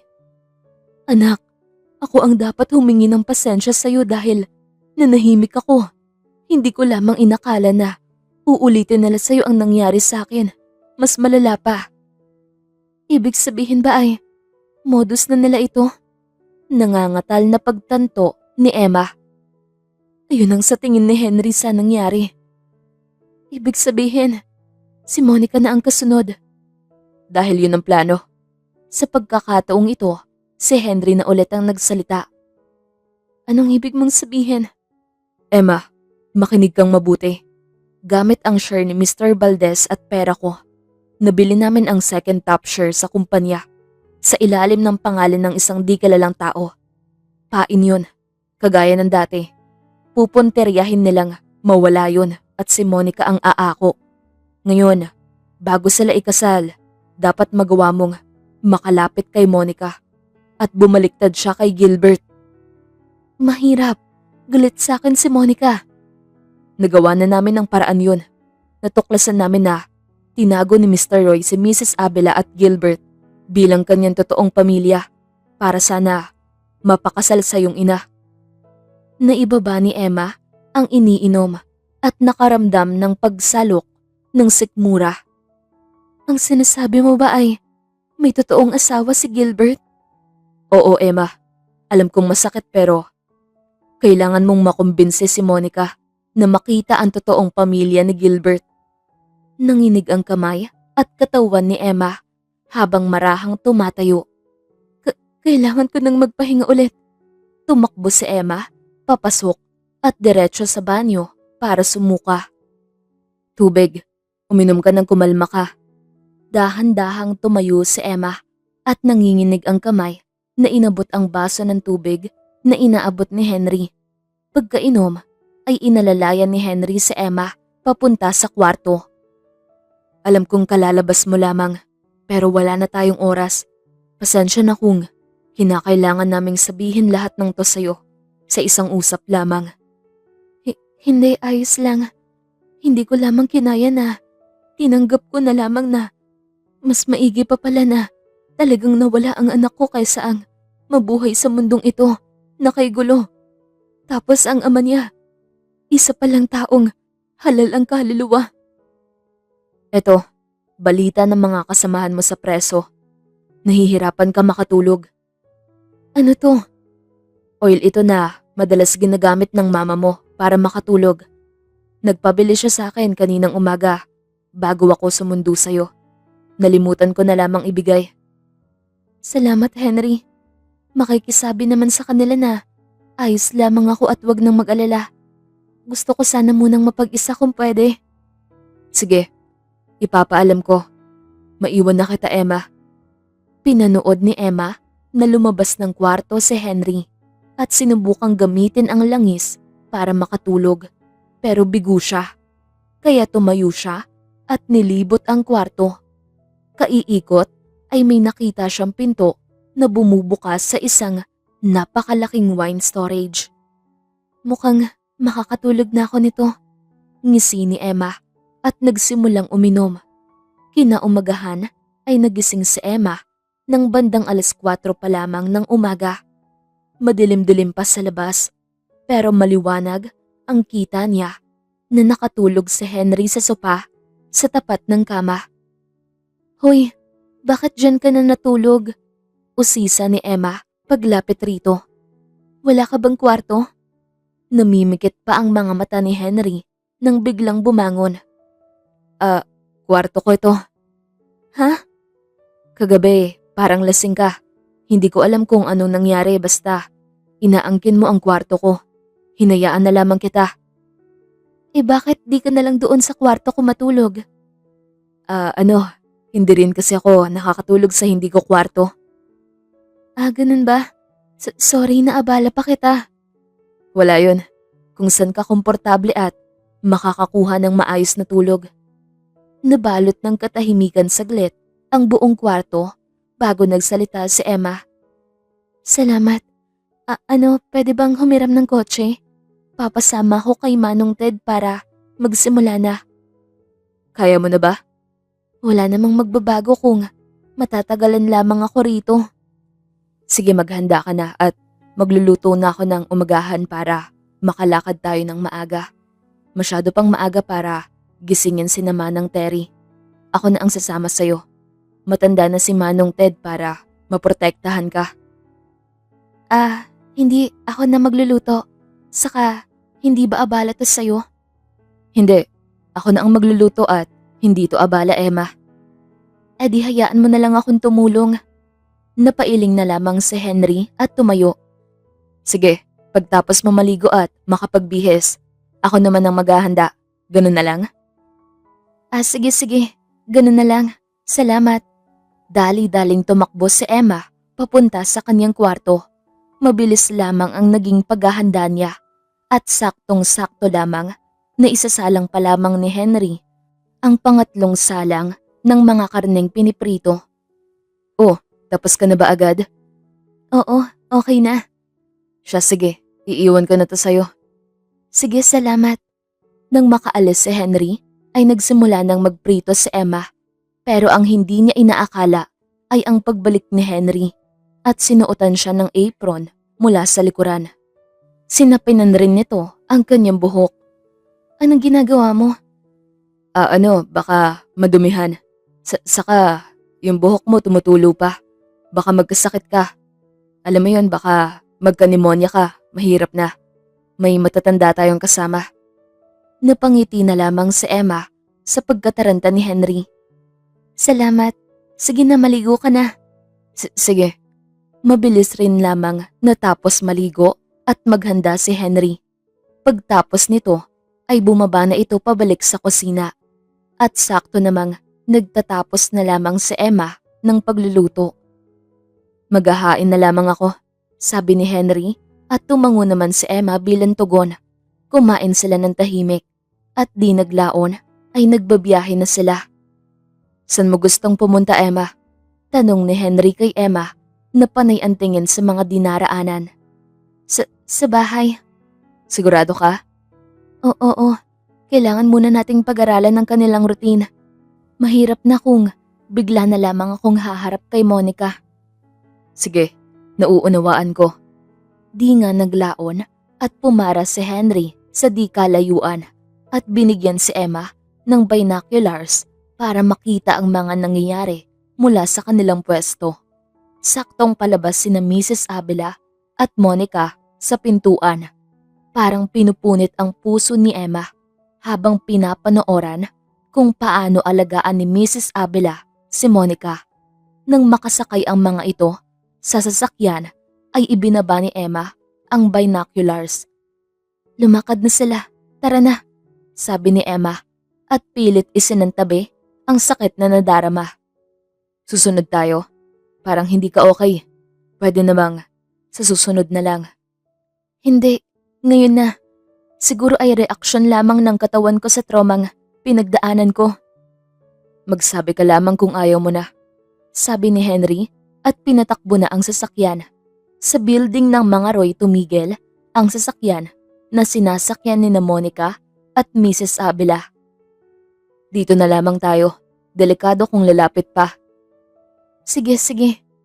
Hagya namang makasagot si Emma dahil titig na titig kung paano sinalubong ni Gilbert si Monica. Sa loob-loob niya ay ganun-ganun din si Gilbert sa kanya noon. Pumasok na sila. Maghihintay pa ba tayo? Tanong ni Henry na nakatitig lamang kay Emma. Oo, kung tama ang hinala ko, maya-maya lamang ay lalabas na rin yan si Monica. Kagaya ng gawa sa akin dati. Bumuntong hininga si Henry. Sige, dito ka lamang at bibili muna ako ng makakain. Anong gusto mo? Kahit ano na lamang, walang kaso yun. Umalis na si Henry at nanatili lamang ang mga mata ni Emma sa harapan ng building. 20 minutos nga lamang ang lumipas at kita niya nahihingkod-hingkod na lumalakad si Monica palabas ng building. Alam ko ang mukhang yan, sabi ni Emma. Agad niyang binuksan ang pinto pero pinigilan siya ni Henry. Anong gagawin mo? Henry, kailangan natin tulungan si Monica. Nanakit ang tiyan niya. At paano mo naman nasabi? Kundi ako nagkakamali at ayon sa sinabi niyo ay uulitin lamang kay Monica ang ginawa sa akin. Maaaring pinaiinom rin siya ng gamot na kagaya ng pinainom sa akin ni Mrs. Avila. Tanda mo nung sinugod ako sa ospital? Sige, dito ka lang. Delikado kung ikaw ang lalabas at marami ang makakakita. Sige, bilisan mo. Baka mawalan siya ng malay. Lalo lamang mapasama. Pinanooran ni Emma ang pagtakbo palapit ni Henry kay Monica. Sa una ay tila ayaw pa magpatulong ni Monica. Pero nawalan na nga ito ng malay. Binuhat ito ni Henry at mabilis na dinala sa sasakyan para isugod sa ospital. Henry, sa ibang ospital natin siya dalhin. Ha? Bakit? Yung RGH ang pinakamalapit. Andun ang mga doktor na kontrolado ng mga Roy. Walang mangyayari kay Monica. E di saan tayo? Sa Don Sebasco tayo. Tumango naman si Henry at agad na pinaliko ang kotse at pinaharurot na ang kotse papunta sa ospital na sinabi ni Emma. Pagdating doon ay agad na sinugod sa emergency si Monica at nanatili lamang si Emma sa tabi nito. Emma, hapon na. Kumain ka na muna. Nilingon ni Emma si Henry na nakaupo sa sofa nakatabi ng bintana ng kwarto na kinalalagyan ni Monica. Hindi pa rin ito nagkakamalay kahit ilang oras na ang nakakalipas matapos na ilipat ng doktor mula sa emergency. Salamat, sabi ni Emma at naupo na rin sa tabi ni Henry. Pero kinugulat ni Emma ay imbes na ibigay agad ang lalagyan ng pagkain, ay hiniwa muna nito ang karne. Pinutol-putol ang mga noodles ng lomi. Saka binalatan na rin ang hipon. Nanlaki ang mga mata ni Emma.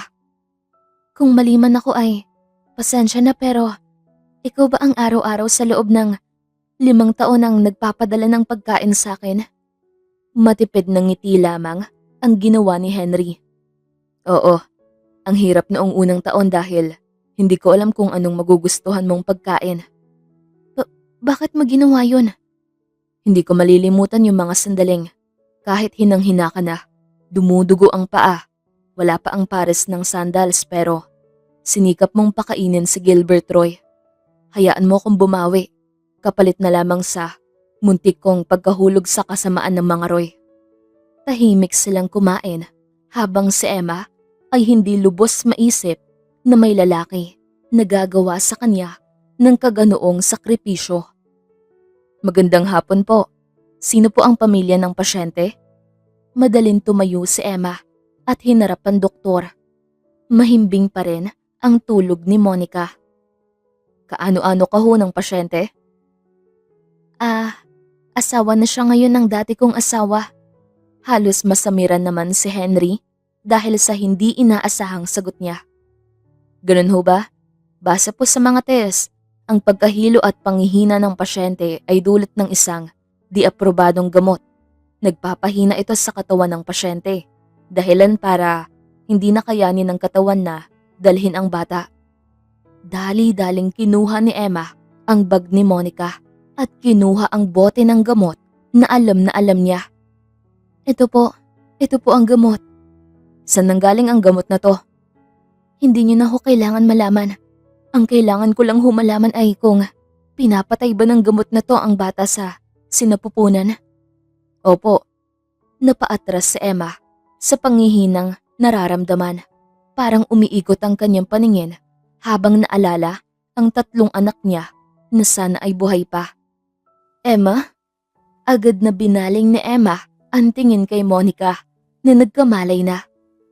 Monica, kamusta? Paanong buhay ka? Kumalma ka lang, magpapaliwanag ako. Huwag kang lalapit sa akin. Asan ako? Anong ginawa mo sa akin? Pinlano mo rin ba ang lahat ng to? Monica, please, kumalma ka. Makinig ka muna. Aligagan tumayo si Monica mula sa kama at kinuha ang bag mula sa kamay ni Emma para kunin ang cellphone. Anong ginagawa mo, Monica? Tatawagan ko si Gilbert. Kailangan ko ng tulong. Baka may gawin kang masama sa akin. Naman, mabuti pang pinabayaan ka namin habang gumuguhit ang sakit ng tiyan mo, pati ulo. Sana pinabayaan ko na lang ikaw mabagsak dahil sobra ang pagkahilo mo at halos maubos na ang hininga mo. Natigilan si Monica sa pagtatype. Paano mo alam lahat yon? Dahil pinagdaanan ko lahat yon. Ngayon, alam kong lahat ng sasabihin ko ay di mo papakinggan. Pero ito lang ang sasabihin ko. Nasa iyo kung sasabihin mo kay Gilbert na buhay pa ako. Pero gawan mo ng paraan na huwag mong mainom ang gamot na to. Kundi, magagaya ka lang rin sa akin. Sa bagay, hindi naman ganun kahirap ang 5 taon kung aabot ka ng 5 taon. Iniwas na ni Emma ang tingin kay Monica. Dok, pwede naman ho siyang ilabas, di ba? Tumango na lamang ang doktor at nag-iwan ng mga prescriptions. Tahimik lamang ang daan nila pabalik. Ayaw pa sana ng doktor palabasin si Monica. Pero alam ni Emma na makakasama kung malalaman ni Gilbert na hindi makauwi si Monica sa takdang oras. Ibinaba ni na Emma si Monica. Ilang kabahayan bago ang bahay ng mga Roy. Monica, kung marami ka ng tanong kung bakit hagya na umuwi sa bahay, andito lamang ako bukas. Ipapakita ko sa iyo kung bakit. Habol ni Emma nang iabot ang mga gamot na reseta ng doktor. Ito ang inumin mo. Kung nakunan ka na dati, wag mo na hayaang maulit pa. Pag-uwi nila sa bahay ni Henry, ay nanatili lamang si Emma sa kwarto at pinili munang mapag-isa. Gabi na nang mapagdesisyonan ni Emma na lumabas ng kwarto at tumambay sa pool. Kamusta, Emma? Gusto mo bang kumain? Pinagluto ka ni Manang Terry ng paborito mo. Hindi nilingon ni Emma si Henry pero tinanggap naman niya ang plato na inaabot nito.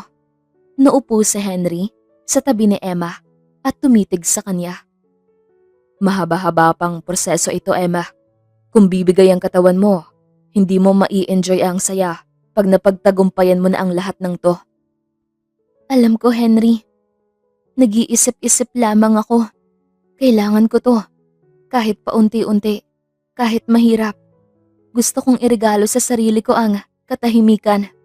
Ang pagpapatawad. Ang pagtanggap na hindi ko kasalanang maging mahina. Na oras na bitawan ng galit sa sarili ko. Dahil hindi ko kasama ang mga anak ko. Sumubo si Emma. Pero nasamid siya dahil sa pinipigil na iyak. Ayan, teka, uminom ka muna. Dali-daling kinuha ni Emma ang inaabot ni Henry na bote ng tubig at uminom. Salamat. Sa pagkakataong ito ay nagsitalsikan sa muka at damit ni Henry ang mga kanin at tubig na nasa bibig ni Emma. Madaling nilunok ni Emma ang nasa bibig.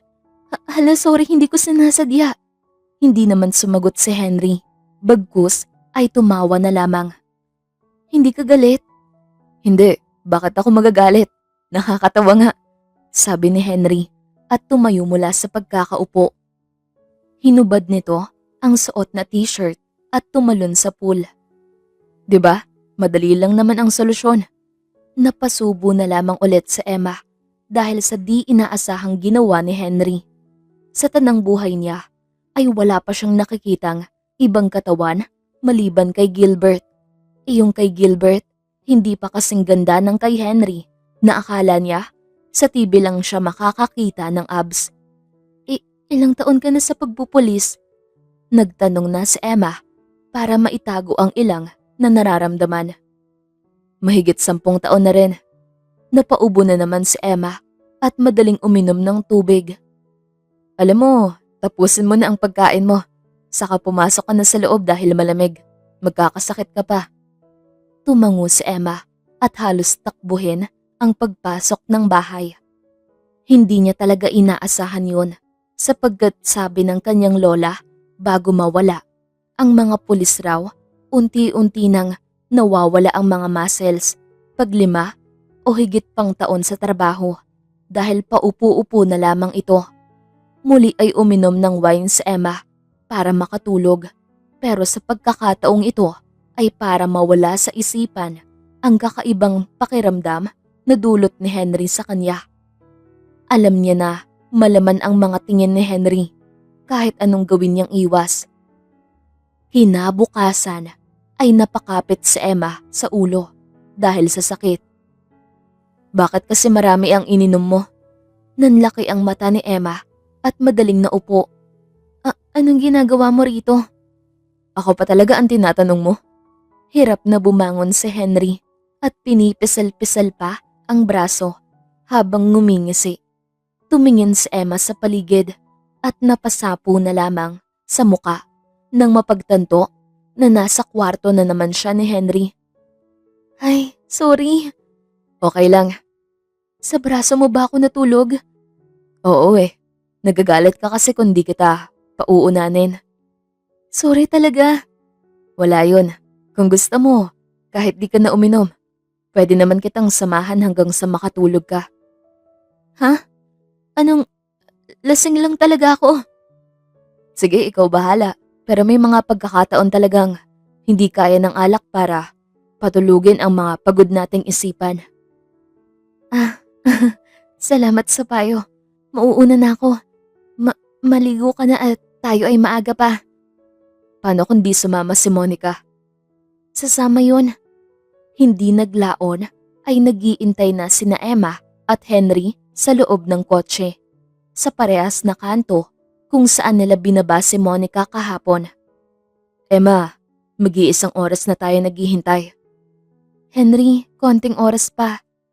Kung maiinip tayo, lalabas lang na sinisiraan natin si Gilbert. Maya-maya lang ay kita ni Emma na naglalakad si Monica papalapit sa kanila. Maputla pa rin ito pero mukhang mas maayos ang aura nito. Mabuti naman at pumunta ka. Bumaba si Emma at pinagbuksan ng pinto si Monica. Nang sasakay naman pabalik sa passenger seat ay siya naman ang pinagbuksan ni Henry. O sino siya bago mong asawa? Monica, hindi yan ang kailangan natin pag-usapan. Hindi. Sana hindi na lang ako napunta rito. Gusto mo lang ipamukha sa akin na maayos na ang buhay mo. At ano ako ngayon? Naiwan kay Gilbert? Monica, may choice ka na umalis. Kaya nga ako nandito para hindi ka magaya sa akin. Bumuhos na ang mga luha ni Monica at aksidenteng napahid ang mga mata kaya lumabas ang mga pasa sa muka. Anong nangyari sa mata mo? Sinubukang lumapit ni Emma pero tinulak siya nito palayo. Itigil mo na to, Emma. Bakit mo ko tutulungan ay wala akong ginawa sa'yo kundi saktan ka? Alam ko ang gusto mong mangyari. Gusto mong gumanti kay Gilbert at ako ang gagamitin mo. Nagpunta lamang ako rito para ipaalam sa'yo na ilalaban ko ang pagsasama namin ni Gilbert. Ang tanong ba ay gusto kanyang lumaban? Napatigil si Monica sa biglaang pagsabat ni Henry. Ang sabihin mo, kaya ka pumunta rito ay gusto mo ring makita ang gusto naming ipakita para makapagdesisyon ka kung bibitaw ka na ba o hindi. Dagdag pa ni Monica. Pakiusap, Monica. Wala akong hangad na masama. Gusto ko lamang ay mailigtas ka at ang iyong anak. Pinatakbo ni Henry ang sasakyan. Tahimik lamang silang lahat sa kahabaan ng biyahe at makalipas ang mahigit 2.5 oras sa biyahe, tumigil ang sasakyan nila sa di kalayuan ng isang malaki at napakagandang mansyon. Andito na tayo. Usal ni Henry nang patayin ang makina ng sasakyan. O anong meron dito? Monica, hindi makakatulong kung ganyan kataas ang emosyon mo. Ibaba mo lamang. At sino ka para pagsabihan ako na hindi ko alam ang pangalan mong lalaki ka? Henry, huwag mo na siyang patulan. Sinasabihan ko lamang siya, Emma, dahil mabubulilyaso ang lahat kung bigla siyang sumugod pag dumating si Gilbert dito. Monica, kung ano mang makita mo ngayon, sana piliin mo na kumalma para sa ikakabuti niyong mag-ina. Kung ano-anong pinagsasabi mo, Emma, hindi ka pa rin nagbabago. Sakim ka pa, Gilbert. Sabay na tumingin si Emma at Henry sa harapan at naroon na nga si Gilbert na masayang sumalubong sa 3 maliliit nitong supling habang nakasunod ang isang babae. Imposible. Hindi ito totoo. Sabi niya ako lang ang mahal niya. Bakit mo nagawa to? Wala sa sariling sabi ni Monica at mabilis na bumaba sa sasakyan. Huli na ang lahat para mapigilan pa ni Emma si Monica. Kita ni Emma ang paghagulgol ni Monica habang nagtatatakbo papunta kay Gilbert. Nadapa pa ito pero pilit pa rin tumayo at patuloy na tumakbo kahit nakaapak na lamang. Tulungan natin siya, Henry. Hindi pwede, Emma. Anong hindi pwede? Baka mapano siya doon. Kung makikita ka ni Gilbert, baliwala na ang lahat. E di ikaw? Hindi pwede. Bawal ako lumapit sa mga Roy, di ba? Nangunot ang noo ni Emma at galit na binuksan ang pinto ng kotse, saka bumaba. Emma! Galit na sigaw ni Henry at bumaba na rin. Paano si Monica? Si Monica ba talaga o gusto mo rin lumapit at tanungin si Gilbert kung paano niya nagawa yun sa'yo? Manahimik ka. Hindi mo alam ang lahat. Pero hindi ako mali. Hindi naman na nakasagot si Emma nang muling lingunin si Monica na naninikluhod sa harapan ni Gilbert. Napatakbo siya palayo at hindi na napigilang masuka kasabay ng pagbuhos ng mga luha. Pinagbigyan na lamang ni Henry si Emma na mapag-isa pero nakasunod lamang ito sa likuran. Pagsapit ng tanghali ay natumba na lamang si Emma. Malayo na rin ang kanilang nalakad. Uwi na tayo, sabi ni Henry nang masambot siya nito bago tuluyang mawalan ng malay. Nagising si Emma sa kanyang kwarto at napagtanto na gabi na. Agad siyang tumakbo pababa. Henry! Anak, wala si Henry, sabi ng kanyang ina at ni Manang Terry na magkasama sa sala habang nakikinig sa isang drama sa TV. Kailan pa po siya umalis? Mga 2 oras na rin, mahigit simula nung umalis si Henry. Sagot ni Manang Terry. Anak, bakit mo hinahanap si Henry? Tanong naman ng kanyang ina. Wala ho ma, lalabas po muna ako. Anak, hindi ka na mapirme sa bahay. Nag-aalala na ako. Hindi mo naman to kailangan madaliin. Maayos lang ho ako. Wala rin naman ho akong magagawa dito. Bukod doon, ay malabo akong makapagsimula ng bagong buhay kung kakabit ko pa rin ang masalimuot na bangungot na gawa ng mga Roy sa akin. Sige anak, mag-ingat ka. Kaso, saktong lalabas pa lamang si Emma nang makitang tumigil ang kotse ni Henry at bumaba si Monica roon. Puno ng pasa ang muka, ang mga braso at hagya ng makahakbang. Monica, ayos ka lang ba? Hindi naman na nakaimik si Monica. Napaluhod na lamang ito at humahagulgol hanggang sa mawalan ng malay. Henry, tulungan mo ko! Sigaw ni Emma nang masambot si Monica. Agad na binuhat ni Henry si Monica papasok ng bahay at inihiga sa sofa. Sinamahan ng Terry at Emma ay kumuha ng maipupunas rito at mapapainom. Magdamag na binantayan ni Emma si Monica. Mayat maya ang check niya dito dahil sa nababangungot ito. Matulog ka na, ako na ang bahala sa kanya.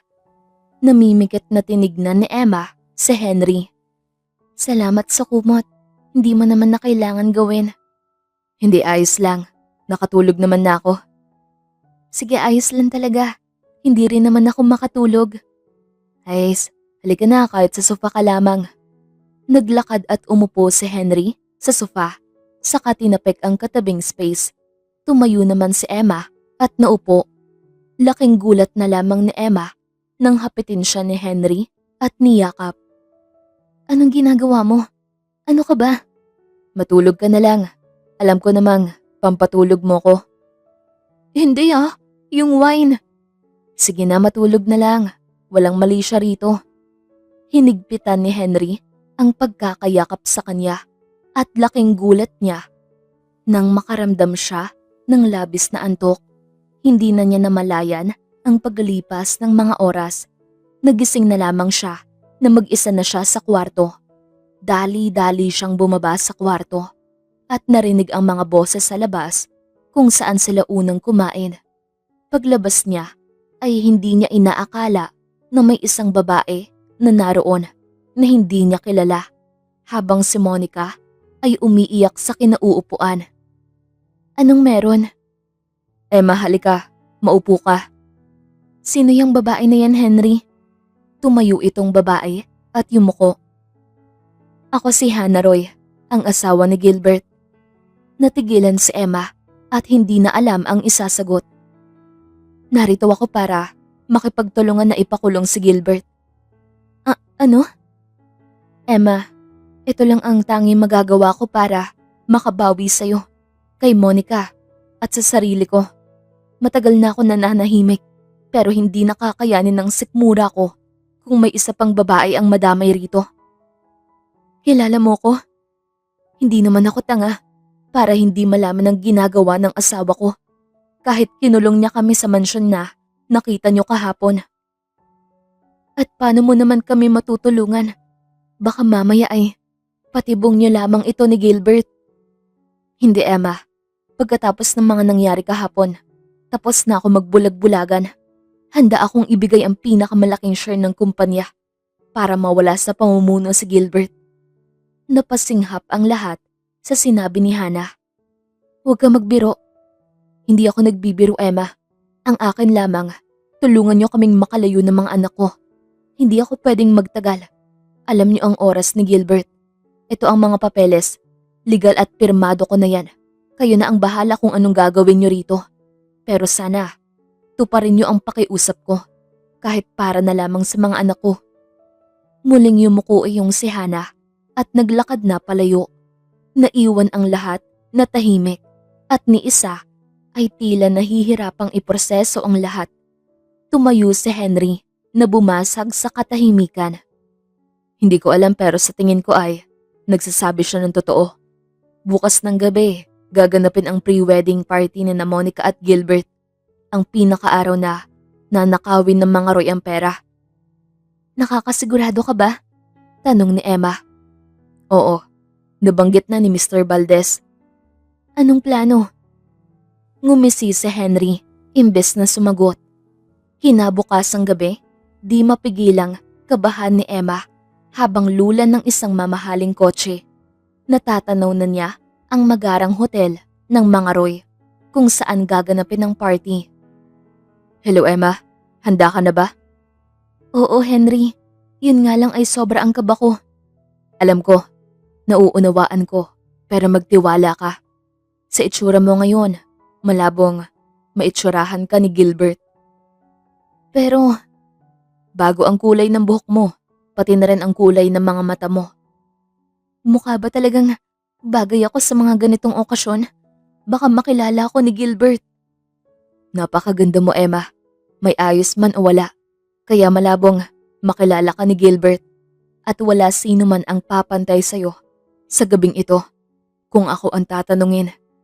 Natahimik si Emma at hindi na nakasagot pa. Nang tumigil ang kotseng sinasakyan ay hindi inakala ni Emma na si Gilbert pa mismo ang sasalubong sa kanya. Good evening, miss. Usal ni Gilbert nang kunin ang kanyang kamay pagbukas ng pinto. Bagamat matindi ang kaba, ay nagawang ngumiti ni Emma pabalik ng napakaganda. Miss Clee. Miss Clee? Tango ni Emma na agad bumitaw sa kamay ni Gilbert pagbaba ng kotse.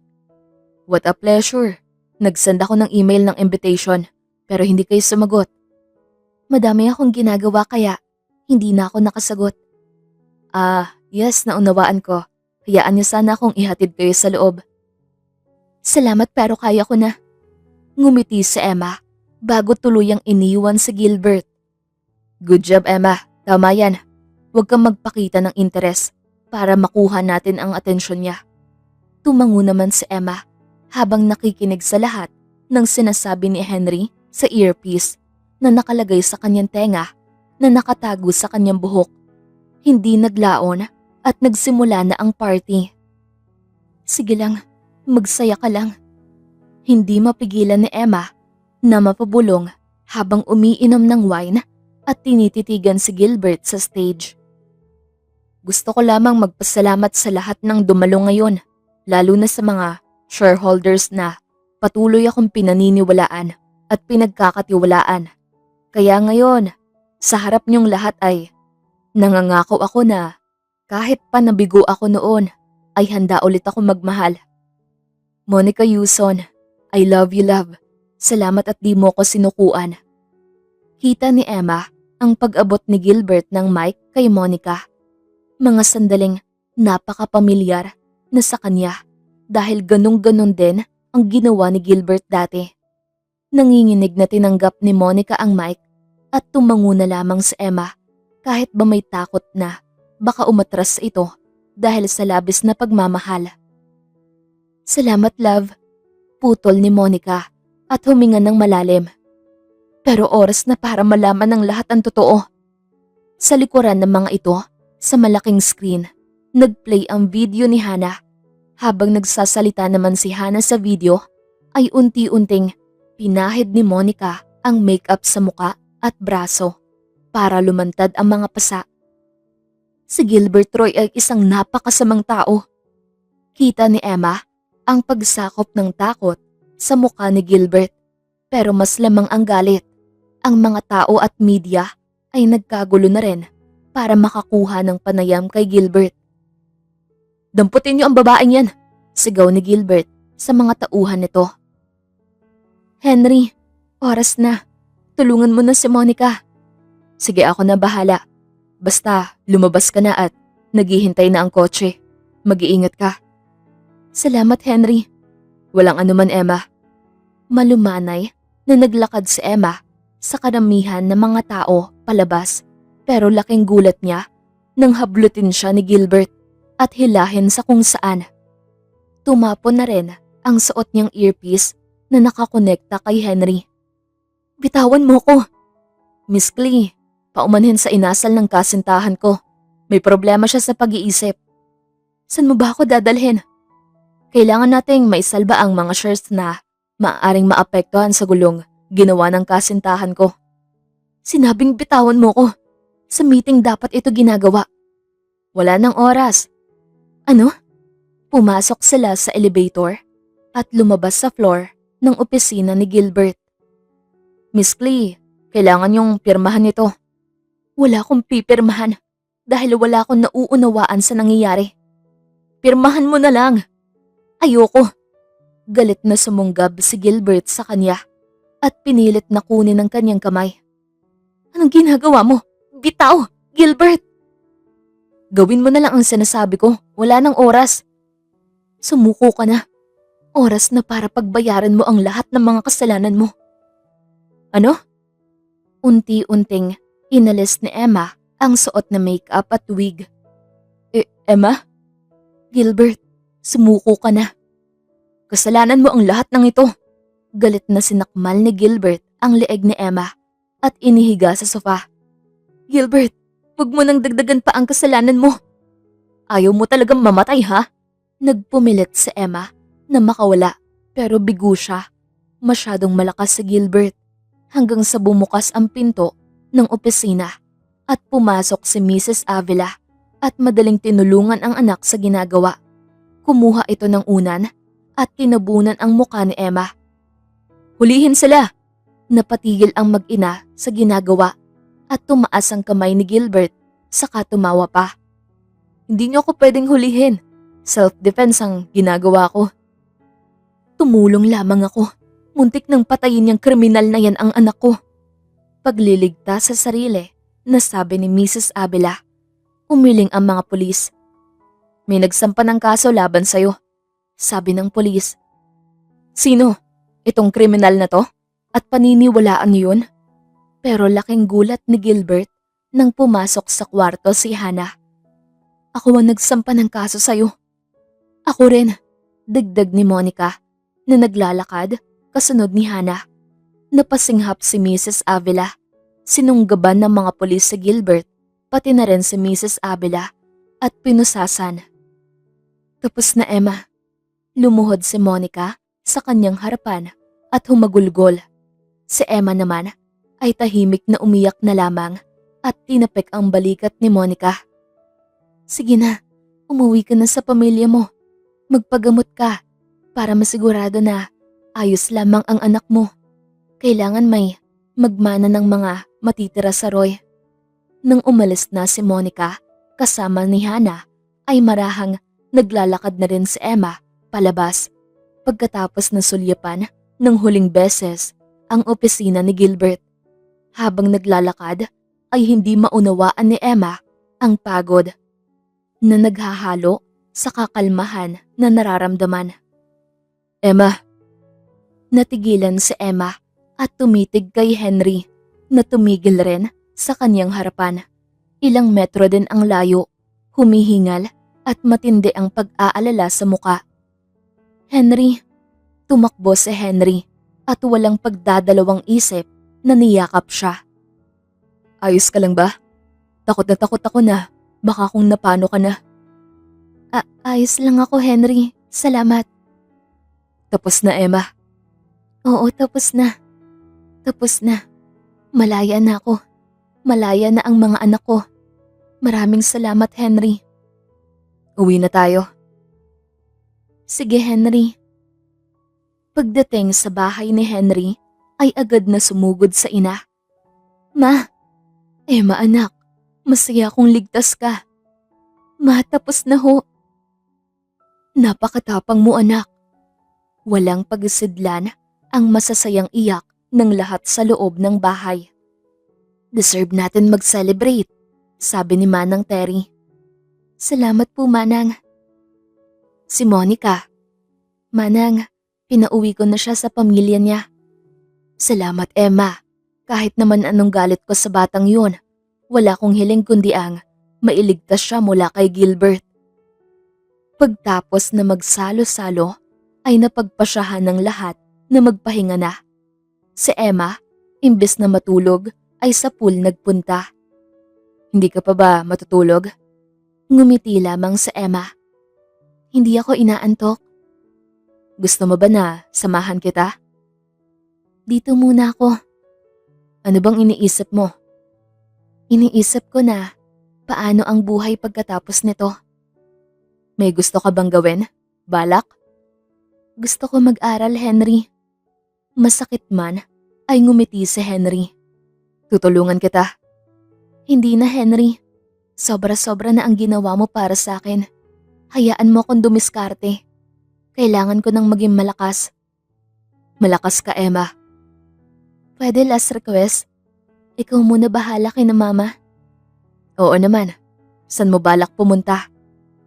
Kung saan ako dalhin ng tadhana. Hihintayin kita, Emma. Henry, maraming salamat. Pero hindi mo ko kailangan hintayin. May mga babae dyan na mas nakakahigit at mas buo na kayang tanggapin ang pagmamahal mo. Basta, hihintayin kita. Mabilis na lumipas ang taon.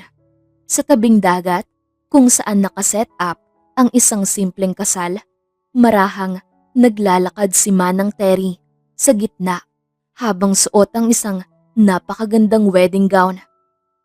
Anak, maraming salamat. Nay naman, wag na umiyak. Papangit ka niyan. Si Tatay Ted o ang pogi. Sana, Henry anak, piliin mo na rin maging masaya. Darating rin ho yun, Nay. Sa ngayon, ihahatid muna kita sa iyong kasayahan bilang kapalit ng pagsama sa akin. Si Emma kasi, hindi na makontak. Siya ang maid of honor ko eh. Nay, kailangan nung tao humilom. Hindi ko yun pwedeng alisan sa kanya.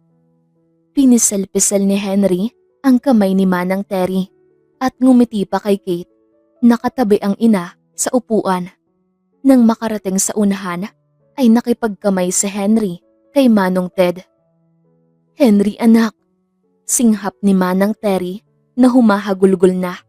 Marahang humarap si Henry sa dulong gitna na pinaglalakaran nila at parang tumigil ang oras nang makitang naglalakad si Emma. Hindi na nakagalaw si Henry. Hi, late na ba ako? Tanong ni Emma na diretso ang pagluha pagtigil sa harapan ni Henry. Tamang-tama lang ang dating mo. Pinunas ni Henry ang luha ni Emma at pinunas naman ni Emma ang luha ni Henry, saka nagyakap. Kakasal pa kami, sabi ni Manong Ted. Sorry tay, Nay, pwede bang double wedding? Sa ganda naman ni Emma, mukhang handa na siya. Naku Henry, may singsing ka ba? Sabay na naglabas si Emma at Henry ng isang box na may lamang mga singsing. Nagsitawanan ang lahat kahit ba puno na ng iyakan. O ayan naman pala, handa na. Si Father ang tanungin nyo, sabi ni Manang Terry. Tumango naman ang pare at naging isang napakasayang sandali iyon para sa lahat.